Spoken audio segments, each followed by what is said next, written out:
great is that, Celebrity Friends? My favorite new bit. Here on the Rock Jim Some Show. What's it, it's Jim Norton and myself, because Opie and Anthony have their Sandy Kane court case to deal with today. They're gallivanting in court. Yes. They're gallivanting. I feel like the Opie and Anthony show is becoming a brand. It doesn't refer to two people anymore. No. Although somebody, that's what it was. Chris in New Jersey suggested the title The Morning Jam with Jim and Sam, which I think at least it'll get people up, you know? Yeah, it really does. It kind of, because it's got both names included in it. Yeah. And it really says something like times are about to get wild. Plus, it's like, for the commercials, what do you wake up groggy? Need something to go with your toast in the morning? How about some morning jam with Jim and Sam? That's good. Well, how about Cham with Chip, Jim, and Sam? Something. Do you know how tempting it is, by the way, to do Chip until 10 o'clock? I know. It's really hard not to do. I was going to say, people really enjoyed when Chip showed up on the after show and was answering calls. We should try to see how long we could do Chip until people don't enjoy him anymore. There are people that wouldn't, because the goal of Chip is, I do like when people, as a comedian, I like people laugh at it and think it's funny. But there is a part of me, like, Bob Kelly really hates him. Yeah. And that makes me happy. Like, Chip should be able to be used to really bother somebody. A lot of women, I find, hate Chip. Sure. Like, because he reminds them probably of the dummies that they're fucking. He probably reminds them of the dumb guy who they're with who tries to be funny in front of people and who's never funny. But, like, Jess, my fiance, doesn't like Chip. Oh, good. Jonathan, your manager's wife, hates Chip. Fucking Chip. like Jonathan told me, I thought of you the whole time I was out there because he gave me like 50 new stories of annoying his wife. With great. Like, he'll talk to her parents or her friends, and they'll say something like, we got to go to Bed Bath & Beyond, and Jonathan will just start going, sis, and he won't even do Chip right. He'll just go like, sis, Bed Bath & Beyond, yes, sis. And that's all he does, and his wife's like, just fucking stop it. Not only does he do the impression completely off, but he doesn't include a Chip joke. No, he doesn't at all, and he hates Chip. Like, I derailed him 40 times when we were out, just throwing Chip in, like, because he least expected. I love to throw Chip in, and he has to acknowledge him, like, he'll go like, that's good, Chip, that's good. And it just stops everything, and it really annoys him. But he can't be mean to Chip because, like, Chip is one of his clients. Like, you can't win with Chip ever. No, you can't ever win. Well, that's what I was talking to Jez about last night. That's what the beauty of people calling in. That people call in and they try to go with whatever Chip's vibe is. Like, if Chip is attacking something, they'll call in and try to attack it with Chip, but Chip will tell him that's stupid because he doesn't like other people having attention. Yeah, it's not a team effort. Ever. With Lyle Chipperson. You're never going to get on the same team as Chip. Lyle wants it all to himself. Yeah, he wants it to himself, but he doesn't understand what a subtle cunt he is and how he sabotages everything. Yeah. He just does. I don't know what Coke Logic. Hey, scissors up, Sam and Dave. That's Jim, not Dave. Yes. Be respectful. And it's Jim and Sam. But Sam and Jim is fine. Hi, Sim. Hi, Coke Logic. Hi. Hey, I just had a question for Jim. And, sorry, I'm fucking tired of shit. I'm sure you're drunk again. It's all right. I'm not alcoholic. drunk. Shut up. But is there... You break into Chip, and it's like... you do it in front of people you don't know or comedians or famous people and stuff. Has there been a time that people go, what the fuck are you doing? Yeah, I've had a couple of times, but not really. Normally, it's very rare that, like, when we eat a lot of times, we'll go like she. Like when Sam and I were in Comic-Con, literally every meal we had, I would say, well, she will have this and I'm having that, or her. And nobody ever calls you out on it. But once in a while, someone would go like, she. And then that was it. But it's never happened in front of me. And you did it to literally everybody you could. Like the car guy who picked us up was like, do you need a water? And Jim would say, well, I'm fine, but I don't know about her. And he would just do it to everyone. And everybody goes, oh, okay. Nobody calls you out on a Chip. I've been called out on a couple of times, but it's extremely rare. Somebody look like, what are you talking about? Because they think that you're kind of a retard or there's something wrong with you. Which Chip is not a retard. He's just very aggressive and angry. But he's not retarded. He's just got personality flaws. Yeah, he's just an aggressive, personality flawed person. You're right. I said personality twice. Although, doesn't he have Asperger's or something. Yeah, and he has a bit of autism. Yeah. Like we learned that the other day, the Chip just hits the bell and he likes the sound of the dinging. Yeah. A bit of Asperger's. How do you feel about other people doing the Chip impression? I love it. Anthony hates it. Like, whenever Chip shows up on Twitter, fucking Ant hates. I go fucking nuts when I see cis. I literally, Chip tweets make me laugh out loud. Because they can't lose. If they're terrible, they're perfect for Chip. If they're funny, they're perfect for Chip. That really is the easiest way. Speaking of Anthony's tweets, I did want to bring up that he got into one of his awesome to watch Twitter arguments with the entire Twitter community yesterday over this, was it Troy Davis situation? I don't know. I read a little bit about it, and it kind of reminds me, I guess, of the Mumia Abu Jamal case in Philadelphia, where a cop was killed. Black guys, accused or goes death row for it, and people, it becomes the cause celeb to get him off. And then you read certain aspects of it, it's like, well, there was some doubt about it. Something the prosecutor said, though, kind of, I don't know if we have it in this article, but one of the prosecutor who has retired said, yes, this case was a travesty, or something, I'm paraphrasing, it's a travesty, but only because it took so long. There's the presumption of innocence or something, but they took what could be, what appears to be a shadow of a doubt, and made it look like it was a shadow of a doubt. Like, it was an impression of a shadow of a doubt, basically, she was saying. She was saying that he was absolutely guilty. Yeah, I mean, I was reading articles, because I didn't know much about it until yesterday, to tell you the truth, and I didn't see anything that was super compelling that he was innocent. Like, I guess there was doubt as to whether or not he was guilty. I think the lack of evidence. Was it? Like, yeah. was there not a lot of... well, I mean... Was the court case rushed along? No, it wasn't rushed along, but he was convicted mainly based on the testimony of 9 witnesses. All eyewitnesses, yeah. And, they never found the gun. They never, but there were shell casings that apparently matched, a gun that he was previously convicted for in a shooting. So... Well, did they arrest him on the spot, or did he run? No, he ran, and he turned himself in after the man who he says shot the cop went to the cops and said, no, Troy Davis did it. But who said it first? The other guy. I don't. So the other guy might have been out with Troy Davis. Yeah. They were together. So Troy Davis might have shot this guy, and the other guy... And then the other guy went to jail, and I'm not going to fucking because he realized, murder. Holy shit, what just happened? This guy just killed somebody, and then. But I guess But over the years, like 7 of the 9 witnesses recanted their testimony. Yeah, eyewitness testimony is rough. And said that they were, they were coerced, and. I mean, you do try to get confessions that you want out of eyewitnesses, I guess, from time to time, but. It's a tough case. So the question is whether it was him or the guy he was with, because it had to be one of those. Other people say that, like this other guy has like confessed to doing it, like when he was drunk, and it's a tough case. I mean, this guy, he wasn't a good guy, like he'd been convicted on other stuff before. It's rough with the death penalty, because it'd be one thing if like, okay, we'll leave him in jail for a while and just try, eventually something will happen, but when you got to kill a guy, I don't know. You got to really make sure. Yeah, because they say it's like the argument is, well, if you know 100% that he did it, it's okay to kill him. But the court system has it built in where they feel they know something 100%, but then they can refuse new evidence. Like the Supreme Court did a weird thing with this one where they actually gave him a chance to prove his innocence, which normally you don't have to prove your innocence, they have to prove, and it was a higher. I guess preponderance of evidence than. Well, it's tough to prove your innocence. It's a lot tougher to prove your innocence than to prove somebody's guilty. Well, they wanted more evidence to prove he was innocent, but the Supreme Court normally doesn't do that. Yeah, and I think he couldn't, or they didn't feel it was strong enough, so they sided with the prosecution. But this wasn't like the West Memphis 3 thing. Like everybody said they didn't do it. This wasn't that cut and dry. Yeah. It was or wasn't? No. It was not cut and dry. But it makes me hard. It's hard for me to be on the side of the death penalty.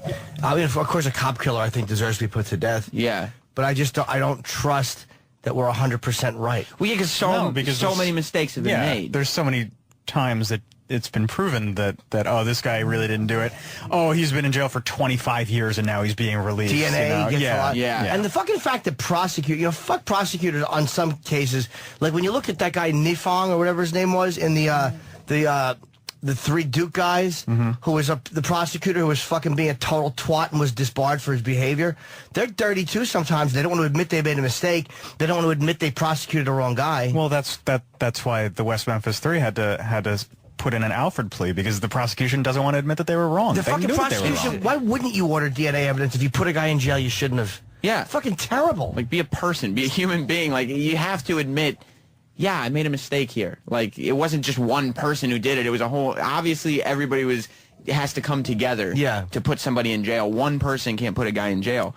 So it's not like one person has to stand up and say, sorry, I blew it. It's like we all come together and say, yeah, look, we might have rushed to this. The fact that they don't, the prosecutors or whatever should be the ones looking for DNA evidence. Thank you, Kenny.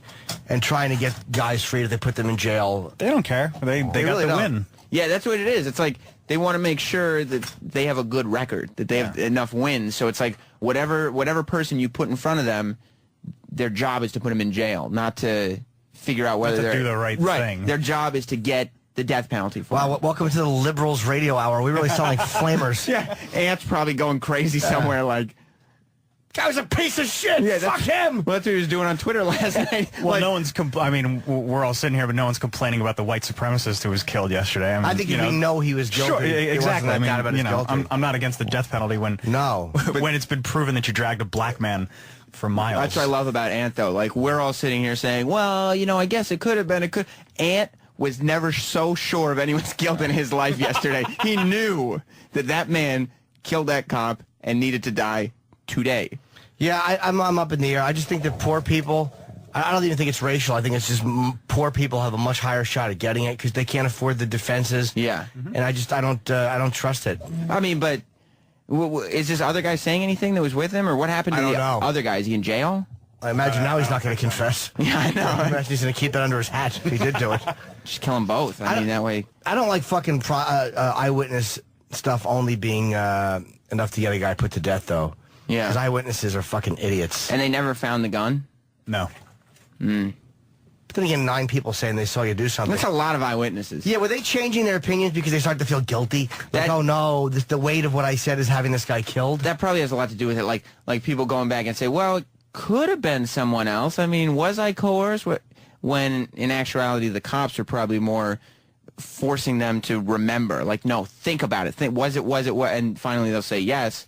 And then, yeah, maybe they do feel guilty. Yeah, it's a tough one because I don't think anybody's disputing the fact that he was there and that he was part of this gang that was, like, Ooh. well, Gang of ruffians. Yeah, the Lords. So like I said before, Like he's not a guy that we're fighting for his freedom. No, I don't think Because- anybody's fighting for his freedom. People are fighting for, a new trial. Yeah. Although, I mean, I don't know if you want a new trial and give him the opportunity to figure out a mistrial and a way to get out of jail, because he shouldn't be out of jail by any stretch of the imagination. Well, they could Well, have if he commuted didn't a do sentence. it, They- But he was there. He was an accessory, at least. He had a lot of high-profile people supporting him, though. Doesn't Who mean did he- anything. Who did he have? He had Jimmy Carter, Puff Daddy. Puff Daddy, Oh, fuck. Well, if Diddy was supporting him, then obviously. Pope Benedict the 16th. They're always against the death penalty. The Pope's always against it. Yeah, they will. Anytime there's a tiny bit of doubt, like we could say that this is a bad thing, they'll support anyone. And even if they think you're guilty, they would still say that they shouldn't put you to death. Big Boy. Big Boy from Outkast. Look, I think that maybe while Jim said his opinion wasn't racially motivated, Diddy and Big Boy might have been somewhat racially motivated in, You think this, so? in this cause. Did they say that or no? They didn't say that. This is just my opinion. Yeah, you're probably right. But Big Boy from Outkast hasn't been known to be the most politically outspoken person in the past. They see a black guy being put to death and they want to stand up and... Yeah, and there's an ounce of doubt. They're gonna be the guys to say, whoa, doesn't mean anything. Who cares? Yeah. Well, that sounds kind of shitty, but he wasn't a good guy. Yeah, I mean, he was, like we said, he was at least an accessory to murder, if not a murderer. He didn't wasn't he fucking pistol whipping a guy for a beer? Some homeless guy for a beer? That's Jesus. how it started. So he did, but he definitely did that. Well, the story goes that the man was pistol whipping this homeless man because they got into a fight about a beer. This off-duty police officer who was working as a security guard at a Burger King, so you know you're in a good neighborhood. Yeah. When you need a security guard at a Burger King. Yeah. No, that's never the sign of a good neighborhood. Oh. Literal Jim. Okay, good. Sorry. So the off-duty police officer comes over to try and break up the fight, and Troy ends up Davis getting- allegedly. So, but Troy Davis definitely was the guy pistol whipping the homeless guy. That's what they say, but Okay, so that's whoever was pistol whipping the homeless guy shot the cop. Right, and then there's no fucking gun. What happened to the gun? What were you pistol whipping with? The back of your fucking... never found the gun. The hard part of your thumb? This is like Clue. Yeah, it's really exciting. Yeah, There the was- intrigue. Yes. There must Colonel have been a Troy gun there with if the gun someone was in the shot. piss-stained alley. Yeah. Brian wants to say something. I don't know where he's from. Brian, you're on the Opie and Anthony show, as it were. Yes. Hey, you guys got to get your facts straight. There were 23 state witnesses that presented evidence that they saw him shoot the guy. The 7 people that recanted of the 9 were all friends of Troy Davis. You guys got your fucking facts Okay. from Amnesty International. No, he didn't. No, I got my facts from Yahoo News. I got my facts I'm not getting shit from Amnesty International. I got my facts from Lib Travis over here. But we're actually saying... We're Air Force. We're saying that we don't know. Yeah. dude. Get away from him. There were well, why? How come every article says there were 9 witnesses? Yeah, I've I don't heard understand. 9. Where's 23? Agenda with the media. This guy was, to Jimmy's point, No, he's it's the caused media's the agenda. left for All right, but media's- dude, hold on. You're saying 23 witnesses. Maybe you're right, but don't act like we don't have our facts when everywhere is saying 9. Where is saying 23? If you're right, I'll say you're right. I just don't know where it is. Yeah. Look, pull up Ann Coulter's article last night, who's a lawyer. All right. who- Look, Okay. Brian. I mean, if you're gonna say that Travis is biased for looking at Amnesty International, don't you think Ann Coulter might have a slight Yeah, she bias? leans one way? a little right. We're looking at 2 ends of the spectrum here, Brian. You're arguing a point, but she's a fucking lawyer that can review cases, and she did. She went through all 187 pages of it. She has a slight agenda. Yeah, she probably did though, and she is a lawyer. Yeah, I mean, she's not a 23 dumb woman. state witnesses that presented it. 7 of those people were his friends that recanted post-case. Okay. All right. Can't argue that fact. That's There were a fact. total of That's a 23 fact. witnesses to one or both of the shootings, What do you mean? What? To one or both? of his shootings. Oh, the wait, one that he was previously convicted okay, the for. one he was previously Yeah. convicted of. So on this So case, you get your facts straight. there was only 9 on this case. Yeah. So and the other ones are not up to that. So there's what 14 for Probably 14 for the other case. one. So obviously he was a piece of shit. Yeah, I mean But- it's not up for debate whether or not he was a shitty guy and whether or not he should not be in society. So Brian, what's your comment on that? He hung up. Why would he hang up? I don't know. I guess he thought we were done. Brian, we'll call back because Travis just raised the point that you didn't have your fact. There's nothing worse than somebody going, get your facts straight when they don't have their facts right. Get your facts straight. Hang up before they realize. Yeah. I have no idea what I'm talking about. Joe in Buffalo, you're on O&A. Hey guys. Hi, Joseph. Hey, listen. Stupid window. There was physical evidence. The bullet that they pulled out of the cop matched the bullet that Troy Davis had used in a gun in a previous crime that he was convicted of. Okay. So they know it was his gun that shot the cop.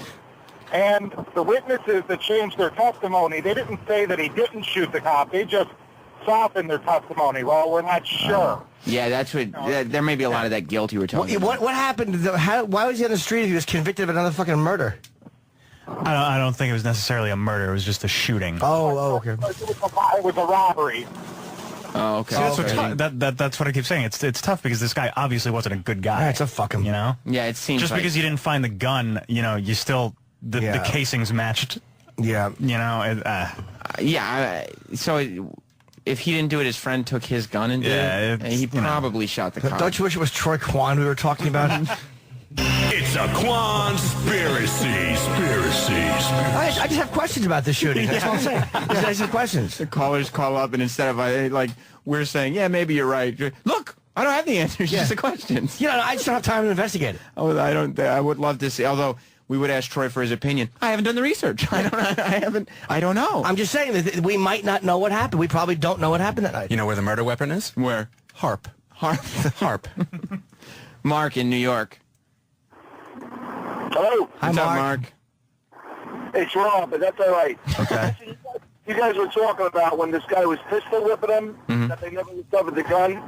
You know, back in the 90s, early 90s, when we had the crack epidemic in New York, you know, we always had a saying that the gun never hit the floor, because you could be chasing a guy, he throws the gun, you chase him half a block, you come back, that gun is gone, it's in the wind. So just because they don't have the gun, that doesn't mean he didn't have it that time. No, that's true. We just think that, it's easier if they had it, but Yeah, I don't think that makes him innocent. I'm starting to think he was probably guilty. Probably, yeah. He probably did it. I mean, I don't know. And I don't know if it's like, it's important not to kill people, I guess, but I don't know. Very important. I don't know, but I don't know if you want to like use all this energy and rally behind a guy that was a bum of a guy anyway. He was a bum. It's hard. It's like the death penalty. Again, I feel poor people get it more, so that's why but I don't think it's cruel and unusual. Like fucking Amnesty International, all these groups, they say it's cruel and unusual punishment, which is against the Constitution. But I don't think it is. I just think that poor people get it more, so we shouldn't have it. Yeah, I mean, I think that's definitely accurate because they can't afford attorneys. But I think probably protesting this guy's death penalty might have been a slight waste of time. However, in a perfect system, It probably was. where there was, like, say, the video, it was the thing if you had video of somebody doing something. Yeah. In a perfect system, I'd be all for it. Yeah. I'd be all for dismembering people while they were alive. Yeah, I mean, Crimes. torture even. Yeah. I mean, if you had like concrete evidence, like there's no way we can come back later and say that was somebody else. But Yeah, you're listening to Legal Eagles here in the morning. well, look, it's a big court day for us. It Opie sure and Anthony is. have their case. Troy Davis, he's dead, but he had his day in court. He had his day. He lost. Didn't go so good for him. He had like 15 days in court, didn't he? Yeah, Yeah, he had a lot. Supreme Court did something for him they haven't done in 50 years, but I which mean, was consider a new trial. Way to stop the chat. Boring fact. Who cares? well, they considered they considered it, but then they didn't give it to him. Yeah, I guess that they heard evidence and they found that the prosecution was right. Yeah, I missed this whole thing too because right before I went to bed, he had like some delayed execution thing. So when I sent out the email that goes to all these guys, it was that he's alive and they're going to delay everything. And then I wake up and he's fried, or not fried rather, but he's dead. And I'm just like, oh well, now I look retarded. I got the news prep email and it was like, oh, looks like they're not gonna execute him. And then I woke up dead. He's dead. He's not alive. Well, Obama couldn't have stopped it anyway. They were trying to get Obama to intercede, but he wouldn't because it's a state issue. Yeah. And he couldn't have stopped it anyway. The Supreme Court thought didn't want to give him another trial because they were like, all right, he's guilty. Like, we tried him. Well, maybe they felt that the trial, I don't even know if it was about guilt or innocence. I think that they may have felt that the trial went through properly. Yeah. Travis, you don't like that he got killed, though? I don't really have that big of a problem with it.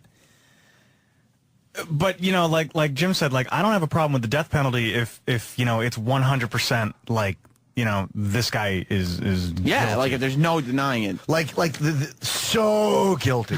Right. Yes. Well, Travis was a big West Memphis 3 defender for as long as I can remember. I still am. Because he killed the kids. Exactly. There's no way that they did that. Yay. So, there have been cases like the West Memphis 3 where it's been proved that there are just, terrible injustices that happen. But, I mean, there's obviously more evidence that Troy Davis was a bad person. I would have been so happy if the West Memphis 3 got out of jail and said, We did it. stupid documentary makers. Oh, Eddie Vedder, yeah, we got you, stupid. We did it. We killed those kids. Like, I don't know why Mumia, there's a bit in Philly. Mumia, it's with a C. I've looked at the Mumia Abu Jamal case, but I've never read it in depth. But I don't know why people are so... I think he did get kind of a shitty trial. There's a couple of things that I read I didn't like, but I still think he did it. It's really...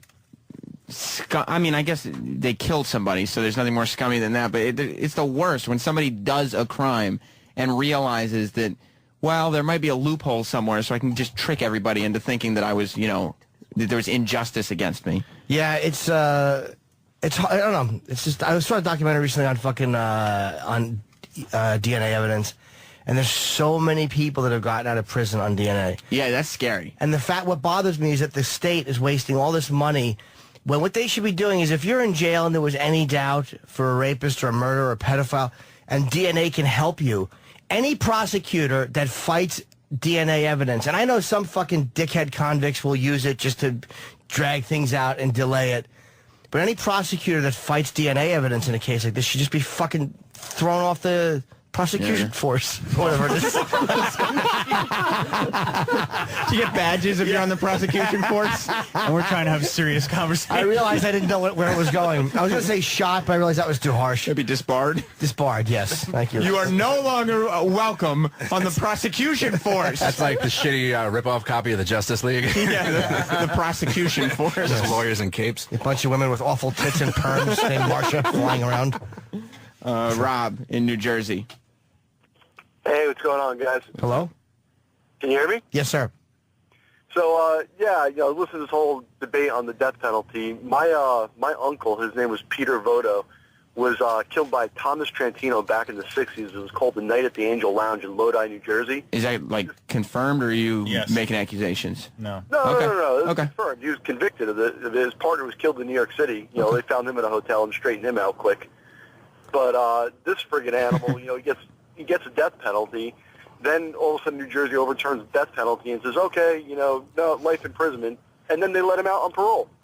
So explain that. Well, they should have had life without parole. Yeah. The life without parole, was that an option when that was done? Yeah. Oh, I don't know why they got parole. How can you go from death penalty to having a paroled sentence? I don't know. So he only got out because they did away with the death penalty, not because there was new evidence. He was on death row. Then they converted his sentence to life imprisonment, and they put him not even in a jail cell. He was in a friggin'. I mean, if you look up, there's actually video. He did videos. He wrote a book, and they put him in a camper or some kind of mobile home on the jail and shit. He married his lawyer. Oh my! Which So he had a happy life. Yeah, that's sickening. I mean, I'm not talking about that. How long did he do? Yeah, 3 months. He was in jail for 30-something years. I mean, he's 67 years old now. I mean, I got a good mind to just go find him and take care of business for my family. But no, he still should just die in jail, though. I mean, if you kill somebody, you should die in jail. Yeah, and I mean, it's not a man that he killed him like a friggin' firefight. He jumped the cops coming into a bar, took their guns, pistol whipped them, stripped them down their underwear, and shot them in the back of the head. Jesus Christ. And now he's writing books. How do you beat up 2 cops and take their guns? How the fuck? One cop was a rookie. They were responding to a noise complaint, and it turned out that they'd been high on drugs, the 2 criminals, and they had stole some money from the mob or some crap, and so the rookie was outside, and my uncle went into the police into the bar, and they were behind the door. So when they came into the bar, they got him from behind. The rookie went in without no weapon, came back out, called for backup, went back in to help his partner, and he killed both cops. He killed 2 cops. 2 cops, yeah. Oh my God. Yeah, when you hear a case like that, on a moral level, I firmly believe those guys should both just be shot in the fucking head for doing that. Immediately, Yeah, my argument against death penalty is not about not thinking it's right. It's just I just don't trust our system enough to know that only guilty people will get it. I agree. And especially from 20, 30 years ago, people have been on death row for 10, 15 years. Yeah, okay, fine. Maybe convert their sentence to life imprisonment, whatever it costs, and make them sit there and rot. If the prosecutions were going out in the cases where it's a little iffy and actually being the ones fighting to get DNA to make sure, I would have a lot more faith in it. Like if the state was making 100% sure that they hadn't fucked up in the past. Yeah. But when they're fighting things like the Memphis 3 because the prosecutors don't want to look bad, it's hard to have faith in their judgment. I think you just called them prosecutions. Did I? Yep. Well, I like to pluralize. Did I call them prosecutions or what they have done was prosecutions? Oh, I don't know. Maybe. Oh, exactly. No, I didn't. I probably fucked up. Well, E-Rock, could you go back and get that, please? We have to make sure if a mistake was made on this program. One of us just made a mistake. One of us made a mistake. We have to find out who did it. We have our own case to deal with. Yes. Here on the Opie Anthony heavy case. Yeah. This guy was forced out of prison. I'm reading about this guy that he just called in. A 3-member panel of the New Jersey Superior Court ordered the Department of Corrections in June 2000 to release Trantino within 30 days and to immediately transfer him to a halfway house on the basis of their finding that the parole board's decisions in the case were unreasonable. So unreasonable. He killed 2 cops. Yeah. It was unreasonable, and they had a weapon, a conviction, confession, everything, and it was unreasonable to keep him in jail. In its ruling, the court stated that he had satisfied the terms of release and did not pose a danger to commit any further crimes once paroled. Now look up what he did 5 years, 3-4 years ago, when he beat the shit out of his girlfriend. Oh, Jesus Christ! Well, he was better though. I thought he's all fixed. Yeah, no, that can't be true because he was rehabilitated. Yeah, that's legal nonsense. I guarantee that's just legality because the terms of life in prison were probably X amount of years to life, and he probably had offended in jail, so they probably had to let him go. Not saying it's right. Well, he was. She got life without parole. His sentence was commuted to a single life sentence. He was eligible for parole in '77 after serving 15 years in jail. When did he get out? 2002. After 2000. Wow, okay. Yeah. All right. Somewhere in there. All Yeah, right, thanks, man. 2002. Yeah, thanks wow. a lot. This is Yeah, you guys are a piece of shit. Yeah. Do you want to And he see? didn't go quietly away. Then he got arrested again for beating the crap out of his girlfriend, or I don't know what the hell happened. I thought he was rehabilitated.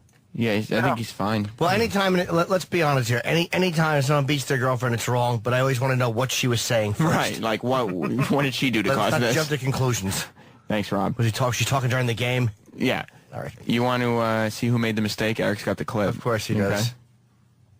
If the prosecutions were going out in the cases, Yep, I made the mistake. Yes, yes. If the prosecutions, They're called the prosecution force. I'm not used to talking this early, this much. Yeah. I usually get going at like fucking 8 o'clock when I have my coffee. I wake up. Yeah. Boom. You know what? Boom. You got your eggs, your coffee, your mind goes, boom, dude. Open and talk. You just relax. Boom. Rocco. Fucking idiots on Metafest. Farting up a storm. This guy's a piece of shit. Who, Rocco? Bobby You Kelly didn't is even really talk a big to time him. piece of shit. Bob? Just this guy, Trentino. Hello? Oh, the guy who just... Yeah, hang on a sec, Yeah. Rocco. The guy that... Yeah, I'm reading about when he was released from jail again after beating his girlfriend. Yeah. And he's released, but he was He still... was released... Wait, he went back to jail, and then he was released again. Yeah. Oh. But he was still a little cranky, complaining that he cannot shake the cop killer label he carries for the murder of 2 police officers 41 years ago. Oh, my... I just can't shake this. Yeah, just, you know. One-hit wonder, I guess. Rocco. All right, do you guys think that if he got life in jail and he actually wanted to get, executed, he should get executed? Like, what do you think the worst penalty? Like when guys who want it's like guys who want castration, pedophiles. Mm-hmm. It's hard to say because a part of me thinks yes, and a part of me thinks like you can't do suicide by cop and you can't do suicide by state. I don't know. It's a tough question. I never thought of it.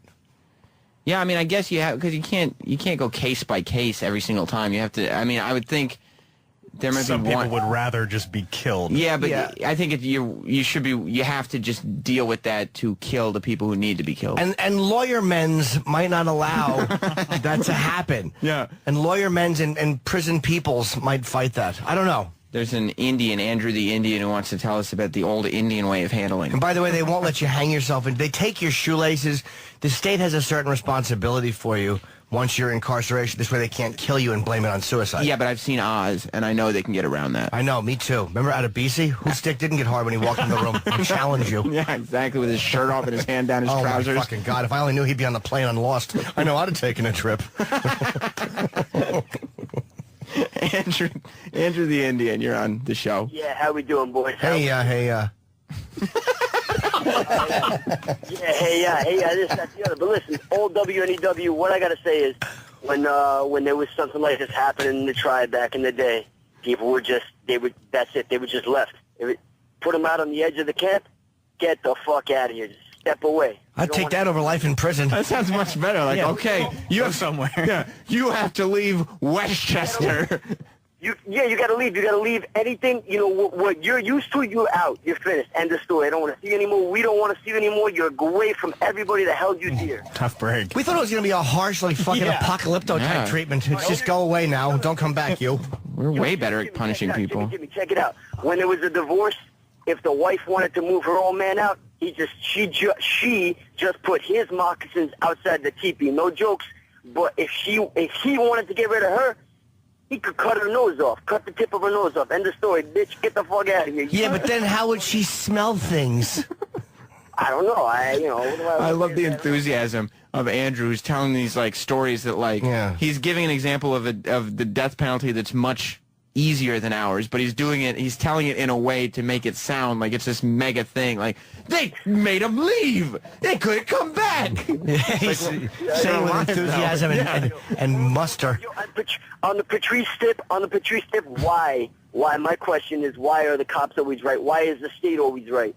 They're not. Maybe Mumia wasn't wrong. Maybe, who knows, man. We're all fucked up. But anyway, Patrice, I love you. Jimmy, I love you. Patrice is not here, sir. Yes, he is. That's me. I'm Patrice O'Neill. I know he's not there, but still, I love him. Oh, okay. I love Patrice as well, but I love him more when he's here, not when he's a mist in the air and a memory. You don't love him enough to just randomly say, you know who I love? Yeah, I like to thank him in the middle of real conversations I'm having about other things. That was a funny example, though. Like, their death penalty sucks, the Indians, but they have a horrible way of dealing with, like, any type of domestic dispute. Like, you know, if you kill people, they just go, now, don't look at this anymore. Yeah. But if you fucking talk while the game is on, your husband can cut your clit off and soccer kick it. Beautiful society. Yeah. But thank you. Same joke twice. It's funny. Will in Houston. Will in Houston. What's he Will in Houston to do? I don't think he had a problem with something. I just wanted to call up and tell you guys about Robert Durst, the guy, the real estate mogul's son in Galveston, who admitted in court to dismembering his victim with a paring knife, 2 saws, and an axe, and he got off on self-defense. Well, what were they coming at him with? I think capital. I don't know what the murder charges were, but yeah, they were trying to convict him of murder, and he got off on self-defense after admitting in court dismembering the guy. Well, maybe he was in a lot of danger. Maybe he killed him in panic, or maybe that guy's limbs were jostling around. Flailing. Exactly. Yeah, I don't know. You don't know. You check your facts, Will. It might be an easier defense when you can hire the best defense attorney, and your dad's a giant real estate mogul worth billions of dollars. It could be, but it helps. Could be what Jim said too. You don't know. Yeah. Thank you, Will. The more money you have, the more you can spend. Good point, Jim. But you know, I mean, it's not always the most expensive lawyer that's going to do the trick. For instance, today, Club Soda Kenny. Yes, right. He's going to be the guy who goes into that courtroom. He'll be the dumbest lawyer. Yes. Club Soda Kenny's going to go in because the reason Opie and Anthony aren't here, as if you're just tuning in. Yes, they're both dead. It's very sad. Yeah. They found in a lover's tryst together in a vehicle. Jim and I have never been happier because we're taking this gig full time now. They were found, and look, not to disrespect their memories, but they both had their pants around their ankles and their hands on each other's penises, and it was just a tragic accident. They didn't realize the garage door was closed and the car was running. I mean, that happens sometimes, but at least they left us like they would want to have left us, you know? Just tugging each other's puds. Tragic edging accident. Yeah, they said that Anthony was found with his head against the window and his hands up in the slow down motion. He was apparently telling Ope to slow down. Ope was known as aggressive sexually. Yeah, so. yeah. Quick jerk McGillicuddy was his nickname around the office. We kind of kept it under our hats. I mean, there were a few times where there was, physical incidents, scarring would come in, and we knew what was going on. We just never thought that it would get to this point. We never thought that tragedy would strike. We had warned the boys many times to always open because they like to have the music really loud, like in casinos, so nobody could hear them jerking each other off. Exactly. God bless their souls. They will be missed. On that note, we'll take a break and be right back. We should try to get one of them on the phone if they're awake. Opie's awake. They're dead. Yeah, or not dead. Yeah, exactly. Thanks, Sam, for blowing the big. You have the Twitterverse going. I know. Everybody was going for it. We'll be back. Virus. Sirius XM.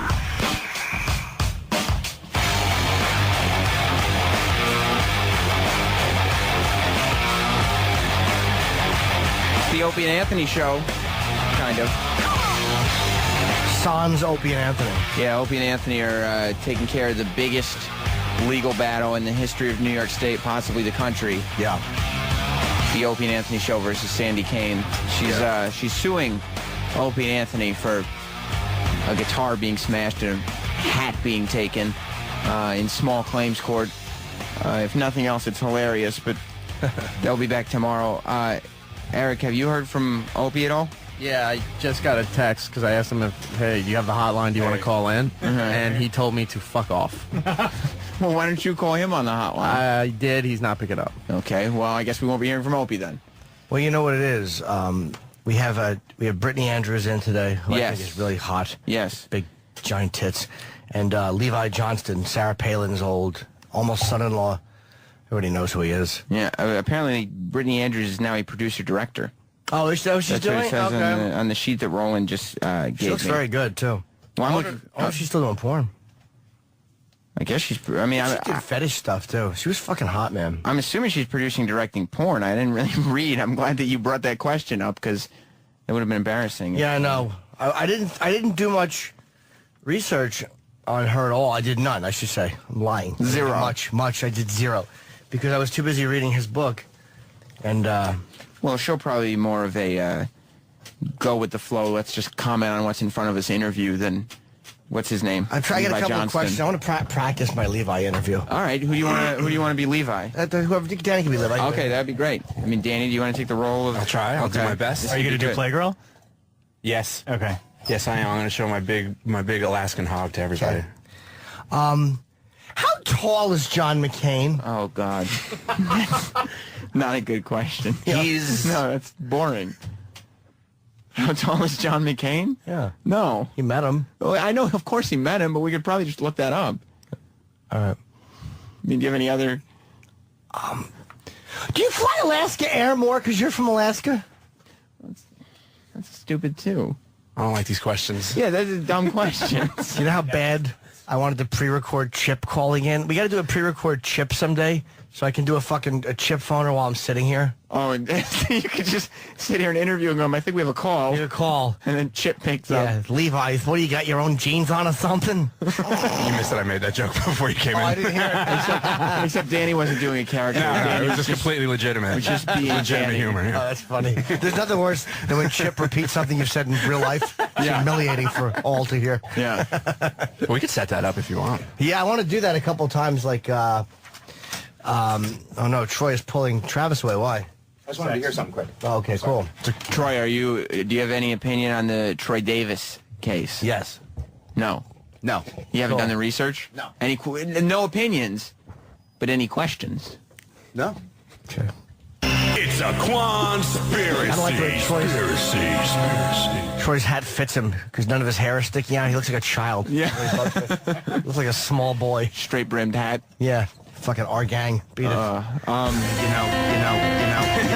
I don't trust anybody. There has been an attempt on the life of President Kennedy. I want to see the body. No. There is an agenda with our government. We've been lied to before. No. Do you know for sure? It's a little hard to believe. I don't trust anybody. Is it the truth? I don't know. What were you thinking? Who hit that? Eric. I love Eric. Big Cole Stogie shirt. What's a Big Cole Stogie? I don't know. It's one of these ironic throwback shirts that Lucky sells. Sometimes Eric's wife buys his clothes for him. Sometimes. I think all the time. All of them. Big Cole Stogie boy. Stogie boy. He's a big Cole Stogie Eric, boy. why would you wear a T-shirt with a word that rhymes with hoagie on the front of it? And it has an adjective that describes big. Yeah. It's big and stogie. And big Coles. Big old Stogie. It was yellow. I didn't read it. I just threw it on. That's an excuse not to put it on. Yeah, it's yellow. Where's a yellow shirt? To throw clam chowder on you. I want to. No, I was just going to ask if you heard what Florence Henderson said. That she had. Yeah, I did hear that. I didn't hear her say it. Well, she put out a book, I guess, and she was in doing interviews yesterday afternoon at like 2:30 or something. But for some reason, at her age, she can't just kind of fade off into obscurity and be a TV legend. She wants everybody to know everything. And Florence Henderson said that when she was younger, she had a case of crabs. That she got it from some politician. I think that was somebody running for mayor. I think. We know who she didn't get it from. Yeah, exactly. Yeah, but I mean, what would possess you at this point in your life to be like, you know what? I need to tell the world that I one time had a case of crabs. To sell books because there's nothing else to talk about. You always got to reveal something to get people to talk about your book. We're all talking about Florence Henderson. There's got to be one quote. I got to buy this book. And then you buy the book and realize the only interesting thing in the entire book is that one time she had crabs. You realize how boring chapters are. Like, California, here I come. With an exclamation point. It's about her shitty trip to California. Isn't it called Brady Secrets or something? Ugh. You know what the book is called? Life is not a stage. Oh, maybe that's a chapter or something. Life is not a stage. Sometimes you get crabs. Sometimes you let a donkey fuck you in your private life, not necessarily just in front of people in Tijuana.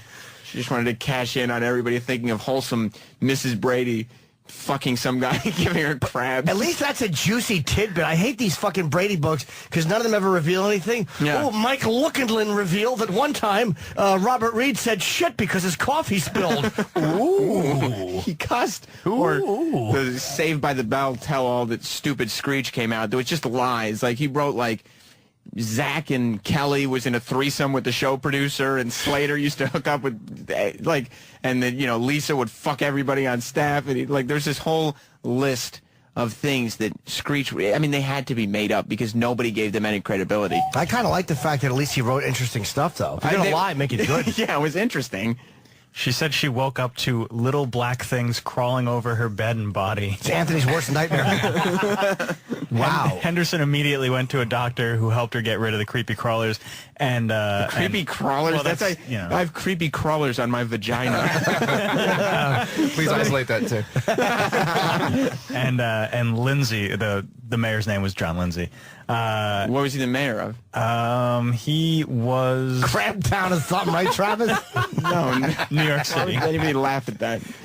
Wait, the mayor of New York gave her crabs? John Lindsay, Is that Lindsay? Former mayor of New That's York a pretty City. good fucking It's a story. nice little From tidbit. 66 to 73. Wow. So Mike Bloomberg got my ass hairs greasy. But this guy gave her. You put a pedestrian plaza in your asshole. Yeah, he put potted plants on my balls. Help. Theo LaGuardia made my cock swell. He stepped on it with the heel of his lifts. Is Lindsay still alive? No, Lindsay died in 2000. So he went from 70. And gosh, noshed on her pussy.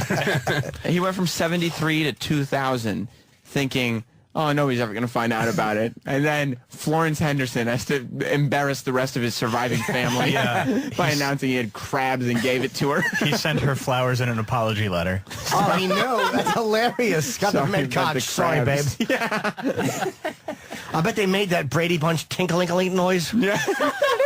When they walked on her pussy. Have you never had crabs, have you? I've had it 3 times. You have? Oh. Yes, of course. Because Ron Jeremy always said that's the only STD that he ever got. Yeah. Is crabs. Because I remember you saying that as much as you have had sex with hookers with no condoms, Yeah.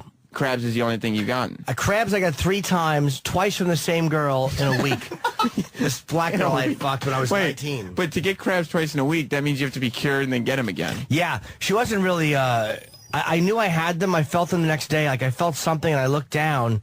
And it's really a violating feeling when there's insects on your pubes. Because I have awful straight pubes like a Chinese man's hair. Yeah. My pubes are an abomination. And, So and you can see them. of course you can. They're black. The And you crab. pull it off and the little legs were going. Wrong one. Those little tinkle toes. No. So I pulled the crab off and I went and got Rid medication, which is it's like a weird shampoo and you have to run this comb through your balls to get the nits and eggs. And you have to They're laying eggs in your pubes? You have to hot wash everything really hot. And there was no recurrence, but a week later I fucked the same girl again. I had a feeling she gave them to me, but I had a feeling. I wasn't a pussy getter at 19. So you're like, well, I'll just use the shampoo again. But I went home. It's amazing my dick stayed hard for that. I really was a trooper when I was 19. Yeah. And I went home and I saw one of my pubes. I already had, so I'm like, okay, it was her who gave them to me. You're like, look, it's probably her. That makes the most sense. But I'm not going to jump to conclusions. Let me do a little Let me fuck investigating. her again and see if I can reinfect. And cured yourself of crabs, and then you just went and caught them immediately again. But it wasn't bad the next time because I just I hopped right in the shower with the shampoo and and I was gone. And then years later, maybe 4 or 5 years later, this girl I was dating shaved her pubic hair. So I think she cheated on me and got them. Yeah. And then I wound up getting them. But I think I was just starting stand up, so I was like, it might have been from a hotel or something, or she didn't know where she got them. Hotel? She cheated on me, I think, and got them. I bet she did. Which is fine. Well, at this point, I think you're probably moved I'm past over it. it. And that's why I like that all chicks should shave their pussies. Well, I was going to say that if you just shave your pubes, Yeah. you'd get rid of them, right? Yeah. So you would You have need to the shave shampoo. it. No, they could be in your ass hair or your legs. Oh, God. Or your fucking eyebrows. Did you ever get crabs? No. Oh, okay. But I'd that love was always you too, and that beard. How great Wonderful. would that be? That's something that I was thinking of because I mean you could shave your pubes and balls and stuff, but I mean a lot of people have body hair that's I'm sure perfectly capable for crabs to live in. Crawl Yeah. onto your ass and nipples. I hate to be Greek and have crabs in my back hair. How fucking awful. You know how much fucking Egyptians and Palestinians must hate crabs? I don't know if they're hairy or not. Some Egyptian will call it, I'm as smooth as butter. See, does that mean Florence Henderson had to take Raid shampoo? Rid. Raid. It I'll should bet be you she Raid. has- It's bug spray. I'll bet you she has really long ass hair and she had to comb it out. She had to comb through her. Eve Plum had to come in and trim her asshole hair. And Ann B. Davis yanked them out and fed them to Sam. That's the sound of the dead crabs hitting the toilet. Yeah. As she punched herself in the pussy. Yeah, that's them marching off her clit into the toilet. And their dad had to sit the kids down and explain to them, your mom has crabs. Yes. Well, you remember that free trip to New York we all took? Well, that didn't come without a price. Yeah, luckily, I don't mind if your mom cheats on me. Exactly, because he fucked me in the ass, too. Yeah. So your mom has crabs in her vagina. Mine are in my asshole. Yes, and mine are in my poofy perm. Yeah. That's my hair that was amazing in Roots. Do they crawl up your whole body? I imagine if enough time goes by... Like if you don't wash? You can get them everywhere. But you'd notice, I guess, right away. But if you just kind of pretended they weren't there and you just showered regularly... No way. You wouldn't get rid of them. No, because they burrow into your balls. But you can pull them out. They're not... Like little ticks They're or not like something? ticks. No, I think they come out... I remember pulling one out, and I'll never forget the legs going and pulling one off my pubes. Ugh. And it was fucking violating, man. Yeah, because you have little bugs just crawling on you. They must feel like they're inside you. But they're not, to me, they're not nearly as bad as like bed bugs would be. Because crabs are get-rid-ofable. Like, all you got to do is throw out your fucking sheets, or like they're not going to infect your whole house like fleas or nits. But they're just gross. Even like I feel, even when you put new sheets on your bed, don't you just feel like they're there still? I don't remember. I think I just really hot washing. My sheets were okay. Bed bugs would freak me out a lot more. What about lice? Never had them. But again, kids would get them in school. Yeah. But my sister had lice when she was a kid because she had hair that was long enough to like sit on. Ugh. So she had really long hair, and she ended up getting lice when she was like in second grade or first grade or whatever. And the whole house was just covered in plastic because she ended up cutting all of her hair off. Yeah, fucking lice are awful. You just don't want them. But crabs are worse. No, I think lice are worse because lice are. I think don't lice jump? Yes. Lice jump. Crabs don't. Crabs just grab onto your balls and drink. Crabs are like actually good chicks. Are crabs just lice that live in your pubes? Like, do lice travel off your head? I guess. I mean, I don't think it's a hobby. It's going down through. Yeah, they'll pack and leave your cock to go somewhere for a weekend. Going up north for the vacation. Yes, we're vacationing in Bob's asshole. I just pictured crabs in Danny's beard. I just can't stop crawling thinking up about his chest and up his neck hair and into his beard. And it just keeps itching while he's trying to talk. He's doing show prep in the office without realizing there's little bugs falling out of his beard. They're fucking getting stuck in the phone as he talks. If he had crabs in here, if anybody had crabs in here, and they fell out of his beard like onto his keyboard, would we be in danger of crabs for sharing an office? Nah, I don't think so. You'd see them. You can get them from a toilet, though, I think. I've heard that, yeah. Where do they live off of, though? I mean, if there's someone before you, use it right before you. I imagine the porcelain is hard for the little guys to hold on to because they're like skin and hair. Do they hurt when they bite? No. They just tickle because their little feet are going like on your balls. You feel it? Of course. Oh. That's how I knew I had them. You itch.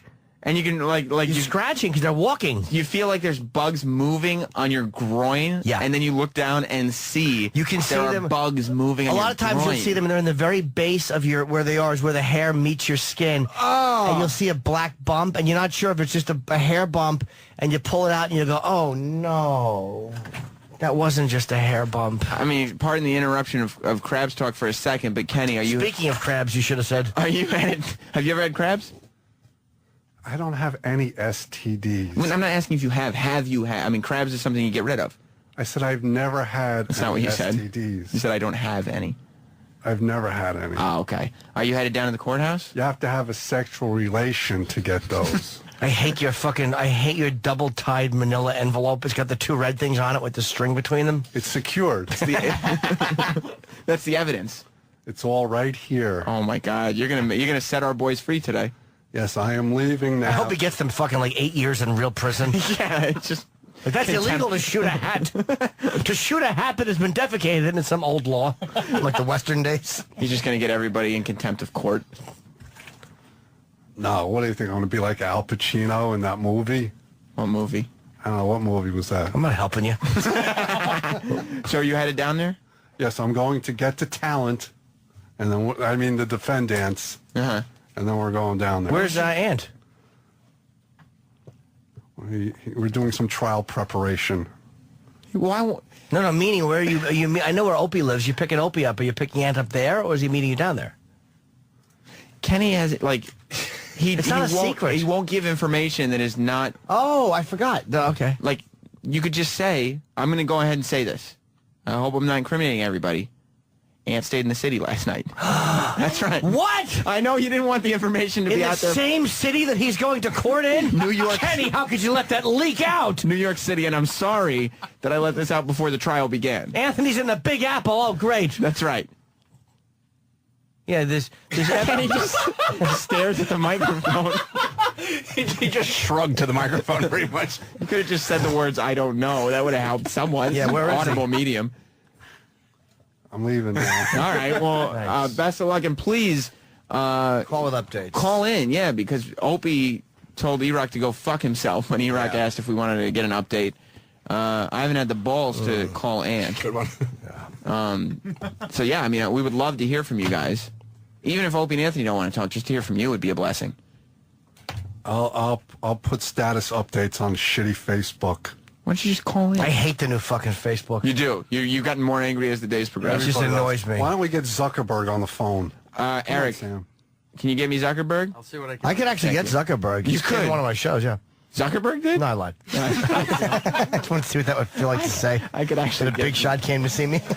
Everyone was really excited all of a sudden. No, it was actually Ted Zuckerberg. It was a different guy. Jim, I'm a big fan of your comedy. I have Facebook, but there's a comma between. They're different sites. Oh. Hey, comma, book. How do you visit that URL? Facebook.com. Well, Kenny, Godspeed to you today. I know that Opie and Anthony are going to come out unscathed because Club Soda Kenny, attorney at law, is on the case. Don't misrepresent. Well, you're acting as an attorney. I'm not an esquire. Fair enough. Well, what can we call you then? Well, I do have certain kind of professional licenses, but that is not one of them. All right, well, you're acting as an attorney today. No, I can't act. You're filling the role. They're acting as their own attorneys. So what are you doing with all that evidence in your hand? I'm like a legal aid. Okay. Yes. Well, good luck. You won't need I like it. the other kind as well. Like that. All right. Have fun with the show. Thank you, and I hope we hear from you. Bye. Real quick before we move fully on from crabs. Yes. A couple of people wanted to share their stories. Gordon in South Carolina. Hey, how are you guys? Jimmy, like you, I was 19 when I first got crabs. Unfortunately, however, it was my first time having sex. I actually lost my virginity and got crabs in return. And I was still living at home with my parents, so I didn't have any money. But I found some dog shampoo, flea and tick shampoo, under the sink in the bathroom. And believe it or not, it actually worked, and I got rid of the crabs using dog shampoo. Wow.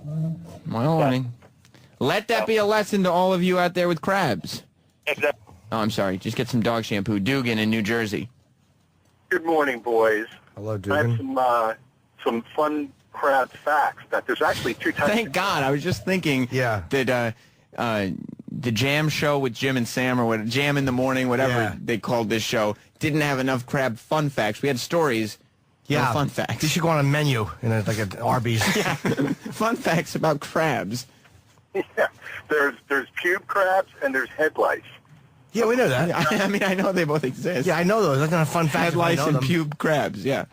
Yeah, but pube crabs stay in your pubes. They don't leave. They don't crawl like other places. That's why you got head lice and pube crabs. But what about in your asshole, like Jim suggested? Yeah, exactly. Well, the nether regions. Okay, so they will crawl in the taint area. Yeah. But what if you're a hairy guy and your hair kind of... I mean, there are guys who have enough hair that it kind of connects... They probably like the warmth of your crotch and asshole. Especially if you wear, like, tighty whities. Yeah, and especially if you're, like, say you're an ethnic, like you're from the Mediterranean. You have nice, warm, hot balls and ass cheeks. Yeah, and just cozy in your briefs. Well, I imagine if your whole body smells like ass, they might like that. Maybe. Thanks, boys. Punching out. Yeah, bye. All right, thanks. Props to Kenny. No, Kenny's not here anymore. I'm not an esquire. Kenny, he has a way of saying things that are both hilarious and completely derailing. Yeah. Like you laugh at what he says, but there's no place to go after what he says. Nowhere. I mean, he does nothing. I wanted to mention something from yesterday, too. Oh, yeah. We were asking why we couldn't get Jonah Hill in studio. And, We don't have an answer. I don't think it was him personally. I think it was probably, I don't think he said fuck Opie and Anthony. I think it's just... No, I mean, I talked to Roland, and he said that it's Roland's understanding that he had a limited amount of time to do some stuff. He did a bunch of TV. He's been a Howard fan forever, and he's never done Howard, so he did Howard. I have no issue with... I don't think guys should be... You guys, like the fans, we appreciate you guys being loyal, but you don't have to attack the guy on Twitter, because it wasn't like he said anything bad about the show or said he didn't want to do the show anymore. I wish he would have come in a few minutes early. Yeah. Like, there's a balance, because I do other shows when I'm on the road, and I wouldn't blow off a show that I had been loyal to do any other show. Yeah. I would try to do both. There's a way to do both. Yeah, I think there is. I mean, don't kill the guy on Twitter is what I'm saying. Because, I mean, yeah, let him have his day in court if we're theming the show. Because he did, like last time he was in here, the first thing he said was, you guys are great. You guys had me on before anybody else would. Like, he remembers the show. So it's like he didn't come in this time. He should have. Yeah. But he didn't. I'm sure he'll come in next time. The hard thing about it's a really weird line we walk, like, because radio has egos like everybody else. But Roland had been, it wasn't like it was a last minute trip. And oh yeah, he just decided to go in and do that and he didn't have time or whatever. Roland said he had been trying to get him and he couldn't. And he was repeatedly told no. Mm-hmm. So it's like, again, I think that was probably somebody on his, I would say, team or one of those people behind the scenes probably just going, no, he's just doing this. But it's like, why would you just have to do that, like, instead of a show that's taking care of you? Yeah, I mean... I still wish he would have come in, but I'm saying don't kill a guy. Yeah, he's... Plus, I mean, a lot of it probably has to do with his... He doesn't make his own schedule. But I can't see myself going to Seattle and blowing off B.J. Shea. Yeah. Who's a friend of mine who's taking care of me when I was there for any radio show. Or I can't see myself blowing off Toucher and Rich in Boston. Or any of the guys that were good to me. Like, I'm sure that he knows we're here in New York. He may not remember that we're in the same building as Howard Stern. He knows. You think so? Yeah, absolutely. People always know. You could forget at times. Yeah, you know what? I've gone to studios and not realized that I was in the same building I was in the last time I was in town. Especially because he hasn't done Howard, so that whole wing of the building was foreign to him. But when you're a fan of Howard and you come into this building and you know he broadcasts right there. You're right. He knows. No one doesn't know where Howard works. You're right. So I kind of wish he would have come in. And also, we've been bitching about a video element to the show. This is where it kind of hurts because the video department here is small. Mm-hmm. And yesterday we have Amy Schumer on, and she's great as always. She's very funny, and she's talking about something that's topical. It's in the news. It's like, the Ryan Dunn joke and her reaction to it. And she had mentioned it on a couple late night shows, but we have her here in studio. We're filming it, and we have nowhere to go with the video. Yeah, it's just really, this is a media company, and they do a great job with a lot of things, but their video department just is not up to speed. They probably should get another person, because if somebody's out for whatever reason... Or even, I mean... It slows down. If it's just a matter of editing video, I don't see there's any reason why they can't bring on a couple web team interns and just edit. Like, there are lots of college kids who know how to edit video. That's a missed opportunity, and what happens is when you miss opportunities, it's like, this company's all about getting press. Like, they hire people to get press, it's smart. Yeah, we should be all about getting press. You should be getting press, because it's free. But when you have chances like this and you miss them, it's like, not that the Amy Schumer thing is dead, but the more time passes, the more she talks about it other places, you're not associated with it. It's just... Yeah, and I mean, and people do have an extremely short-term memory. Yeah, I was about to say, the attention span of... is very short. Of people who visit sites, I mean, it's nil. So you need, I mean, something like that would need to change almost on a daily, like every other day basis for it to be relevant. The Sheen roast was huge on Monday, big on Tuesday, still talked about on Wednesday, and today we're like mentioning it like every day. Yeah, it gets less and less. Yeah. And the show does not have a proper website. But then again, I don't either. Eat a Bullet, I appreciate Paul Field did some just to work to spruce it up, and I appreciate him doing that. But I need to have a real overhaul on it, because I keep forgetting, like, the website, you do need it. But like all that chip TV stuff, like I've been kind of fucking laxing on it. Like, I'm always saying to Open Air, like, you guys got to fix that website, but I'm not doing it for mine either, so it's hard to get moving on that stuff. Opie and Anthony are developing separate websites, I know. Are they really? Yeah. It's so weird with the partnership. Yeah. Because people think, like, does that mean the show's breaking up? No, they're not breaking up. Because they both also have major side projects, and that's healthy. Like, you have a side project as well. It's not like when you go and do stand-up or promote your Leno gigs, it means you don't want to do the show. It means you do O&A, you do Leno, you do stand-up. I think it's weird. Like, I would love to ask those guys, because I've never asked them, and I know them both really well. And but I've never even said to them, what is when you're part of a team, is there a part... I think what happens is, because it's like a marriage, and creatively you both you love doing what you do, but Opie has his life, Anthony has his life, and it's like they both have other interests, and you want to creatively... You don't want to have to call another person every time you want to do something at 3 in the afternoon. Yeah, I mean, as a comedian, your whole thing, like, that's the one performer where you're completely by yourself. Like, you write your own stuff, you go up by yourself, you do anything. Can you imagine, like, being part of a comic team? Like, I didn't realize they were developing their own... I didn't even know that. They are, yeah. They're developing... But, you know, and that's kind of along what they've been doing, like Anthony with the Compound stuff and Opie with the YouTube channel. Yeah. So I just think they should have a site with both of them on it, and then I mean, I definitely think that the show needs a website. Drive traffic to those. I don't think the individual sites are bad to have at all. No, I just didn't know they were doing it. But it'd be nice. It'd be nice for the show to have a website. They do. There's a Facebook page.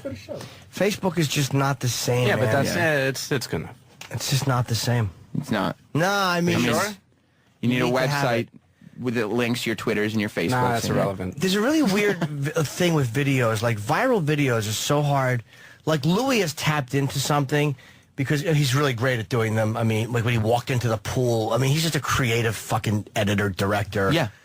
But, like, once you latch onto that, if you have one place, I mean, Opie has Opie Radio, but a website would drive more traffic than Opie Radio because more people know Opie and Anthony as a brand name. Like, and all those videos could be on the Opie and Anthony site. So many viral videos don't mean anything because you watch them and they get millions of hits, but in the end, you don't know where they came from, you don't care who posted them, and you forget about them when you're done.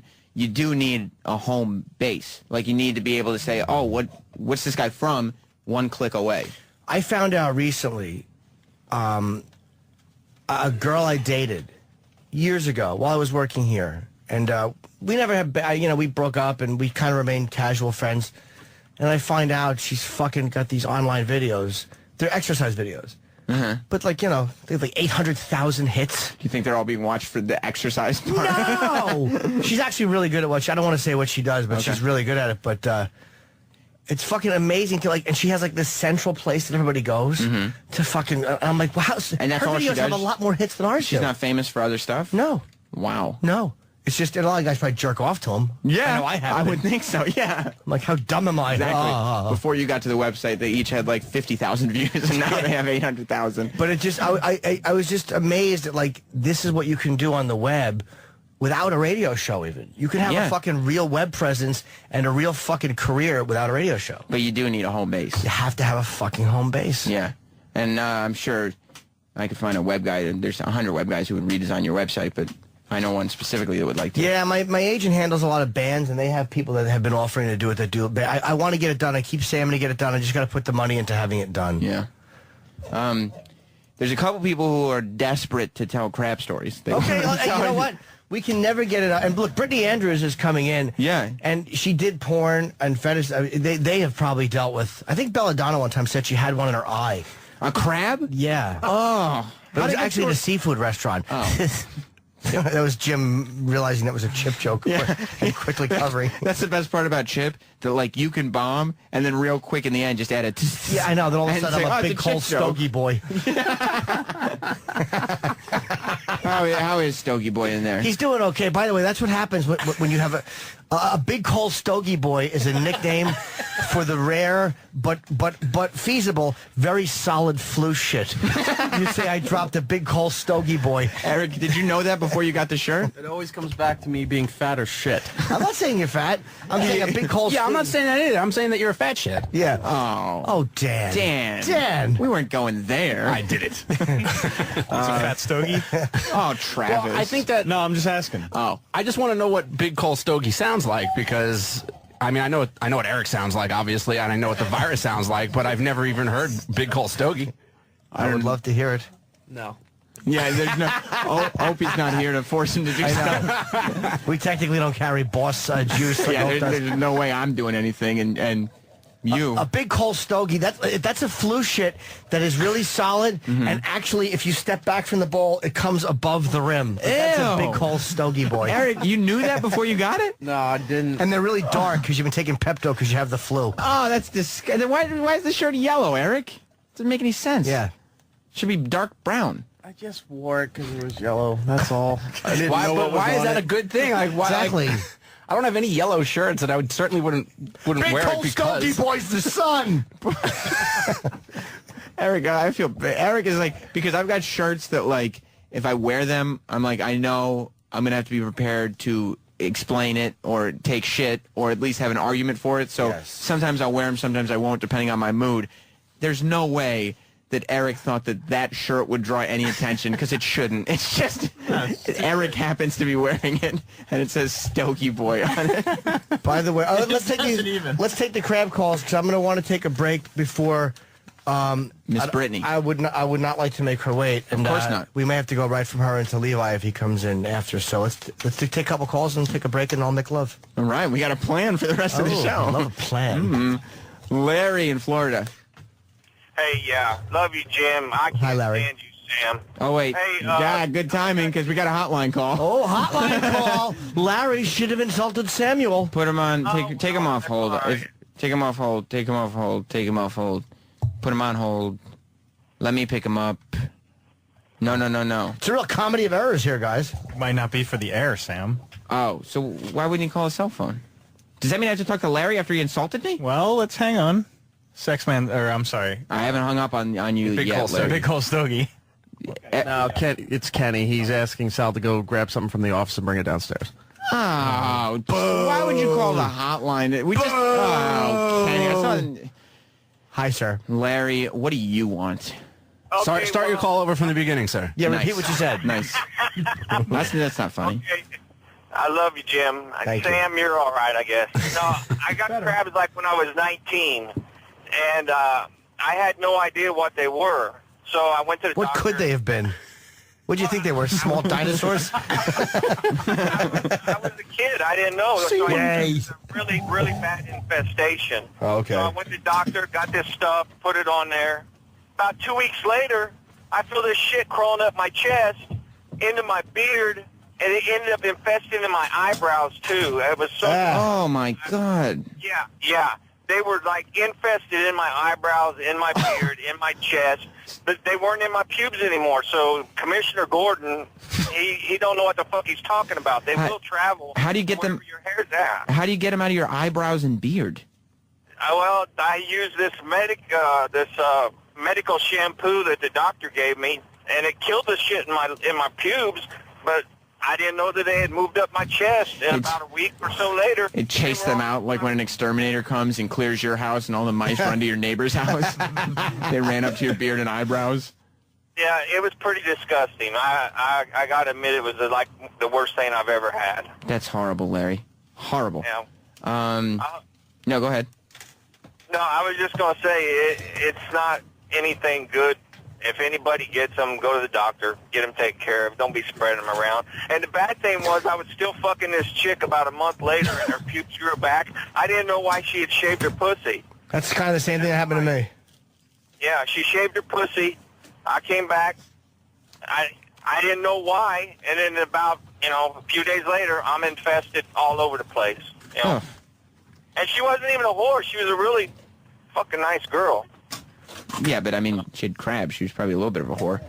She was fucking around on me, but... Yeah, I would think so. You know what I was just thinking? What's that, Danny? Like, a lot of people, they sleep and they have pets in the house, and I'm not making any peanut butter jokes, but, dogs sleep in the same bed with people. Yeah. That's just a fact. Now, can crabs live, in your pet? Oh, my God. And then Larry, give it back to you? Can that happen? Can crabs live in your pet? I don't think so, because they're more... I don't know. They probably could, but they get fleas. Crabs just like how human balls smell. Because if the dog sleeps on the bed... But do crabs don't jump, though? But they can still live on the... I would go on a assume sheet if you're that close. I mean, look, if they're making it to eyebrows and shit, they could make it to your dog, right? They can definitely crawl. That's horrible. Oh, boy. Jim, I hope you don't mind a little controversy on the show. Because Seth says that this guy is lying.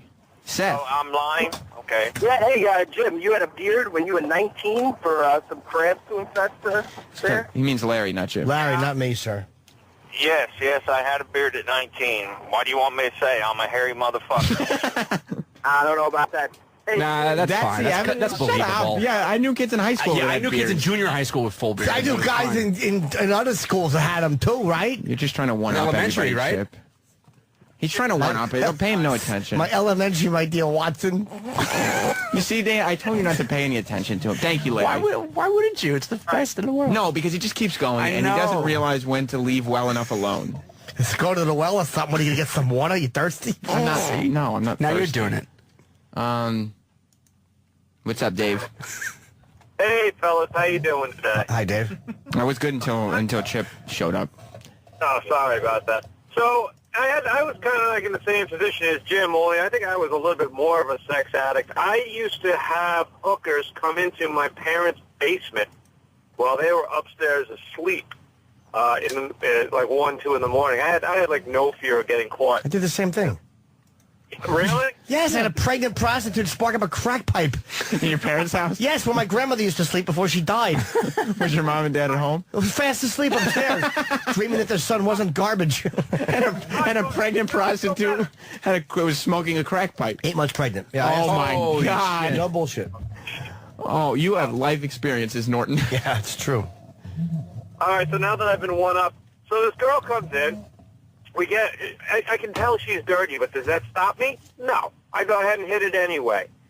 The end of the night, she's leaving. It's cold out. Not only does it cost me $150, she steals my socks. I wake up the next morning. I am itching like there's no tomorrow. But you knew she had crabs. No, I knew I had crabs the next morning. I didn't know she had them Oh. the next morning But man, this is an itch. It's unmistakable. You will never forget this type of itch. Jim, you remember? Yeah. Is it that bad? So, oh my God, it's brutal. So, but I didn't know nothing. So I just went. I said, well, what is this? What do I do? I asked my mom. Yes, your. And? Yeah. Did she tell you about when she had them? Yeah, she was there. No, she didn't say she had them, but she was able to identify them rather quickly, which is. Oh yeah, your mom had crabs. Your mom and Florence Henderson were fucking the mayor. Yeah, I know what these are, son. No problem. Matter of fact, I got the shampoo right here. Yeah, exactly. It's in the cupboard. All right, thanks, Dave. There. Well, listen, we got a bunch of guests coming up. Brittany Andrews and She then here yet? Levi Johnson. I don't think Her person is here. All right. I don't think she is. Laney? Laney. Okay, maybe. All right, let's take a break. I We'll come saw back in a someone couple else. minutes. I did want to, we're just putting things together because Kenny just left to go to the courthouse. Yes. Because as we talked about in depth yesterday, we talked about it at the beginning of the show, Sandy Kane is suing Opie and she Anthony. is. And that's why Opie and Anthony aren't here, and Jim and me and everybody else is. Yes, jam in the morning. Yeah, jam in the morning. And we're jamming in the morning. And Troy did this. Autogate 2011. Yay! Well, you know, I mean... So we'll be covering that all morning long. He also, just because I guess he heard us talking, wanted to make us happy. And I think he sees the future of this show, Jim. This is the future of radio. And this is what he heard. Get up, folks. It's Jim and Sam on the Morning Jam. That's right. Very jazzy. And we'll be right back with more I like it. of the Morning Jams. Sirius XM. Sirius XM. The virus. The Opie and Anthony Show.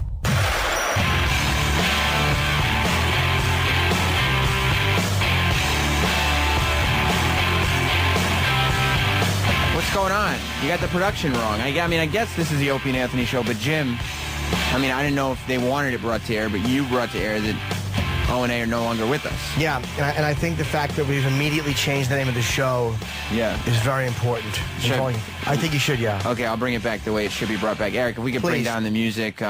As you know, Opie and Anthony died last night. Mutually masturbating. Mutually masturbating each other in a car with the radio loud like in Casino. Yeah. Because They leave the car on when they do Danny it. said it was a case of edging gone too far. Yeah. Anthony was found with his face against the window and his hands in the whoa pose. Too much. Too much. They should have had a safe word. But this is your new morning experience. The Morning Jam with Jim and Sam. It's about time we added a little personality to this show. Am I right, Jim? Attaboy, Sam. Oh, I just got an amazing text. What's that?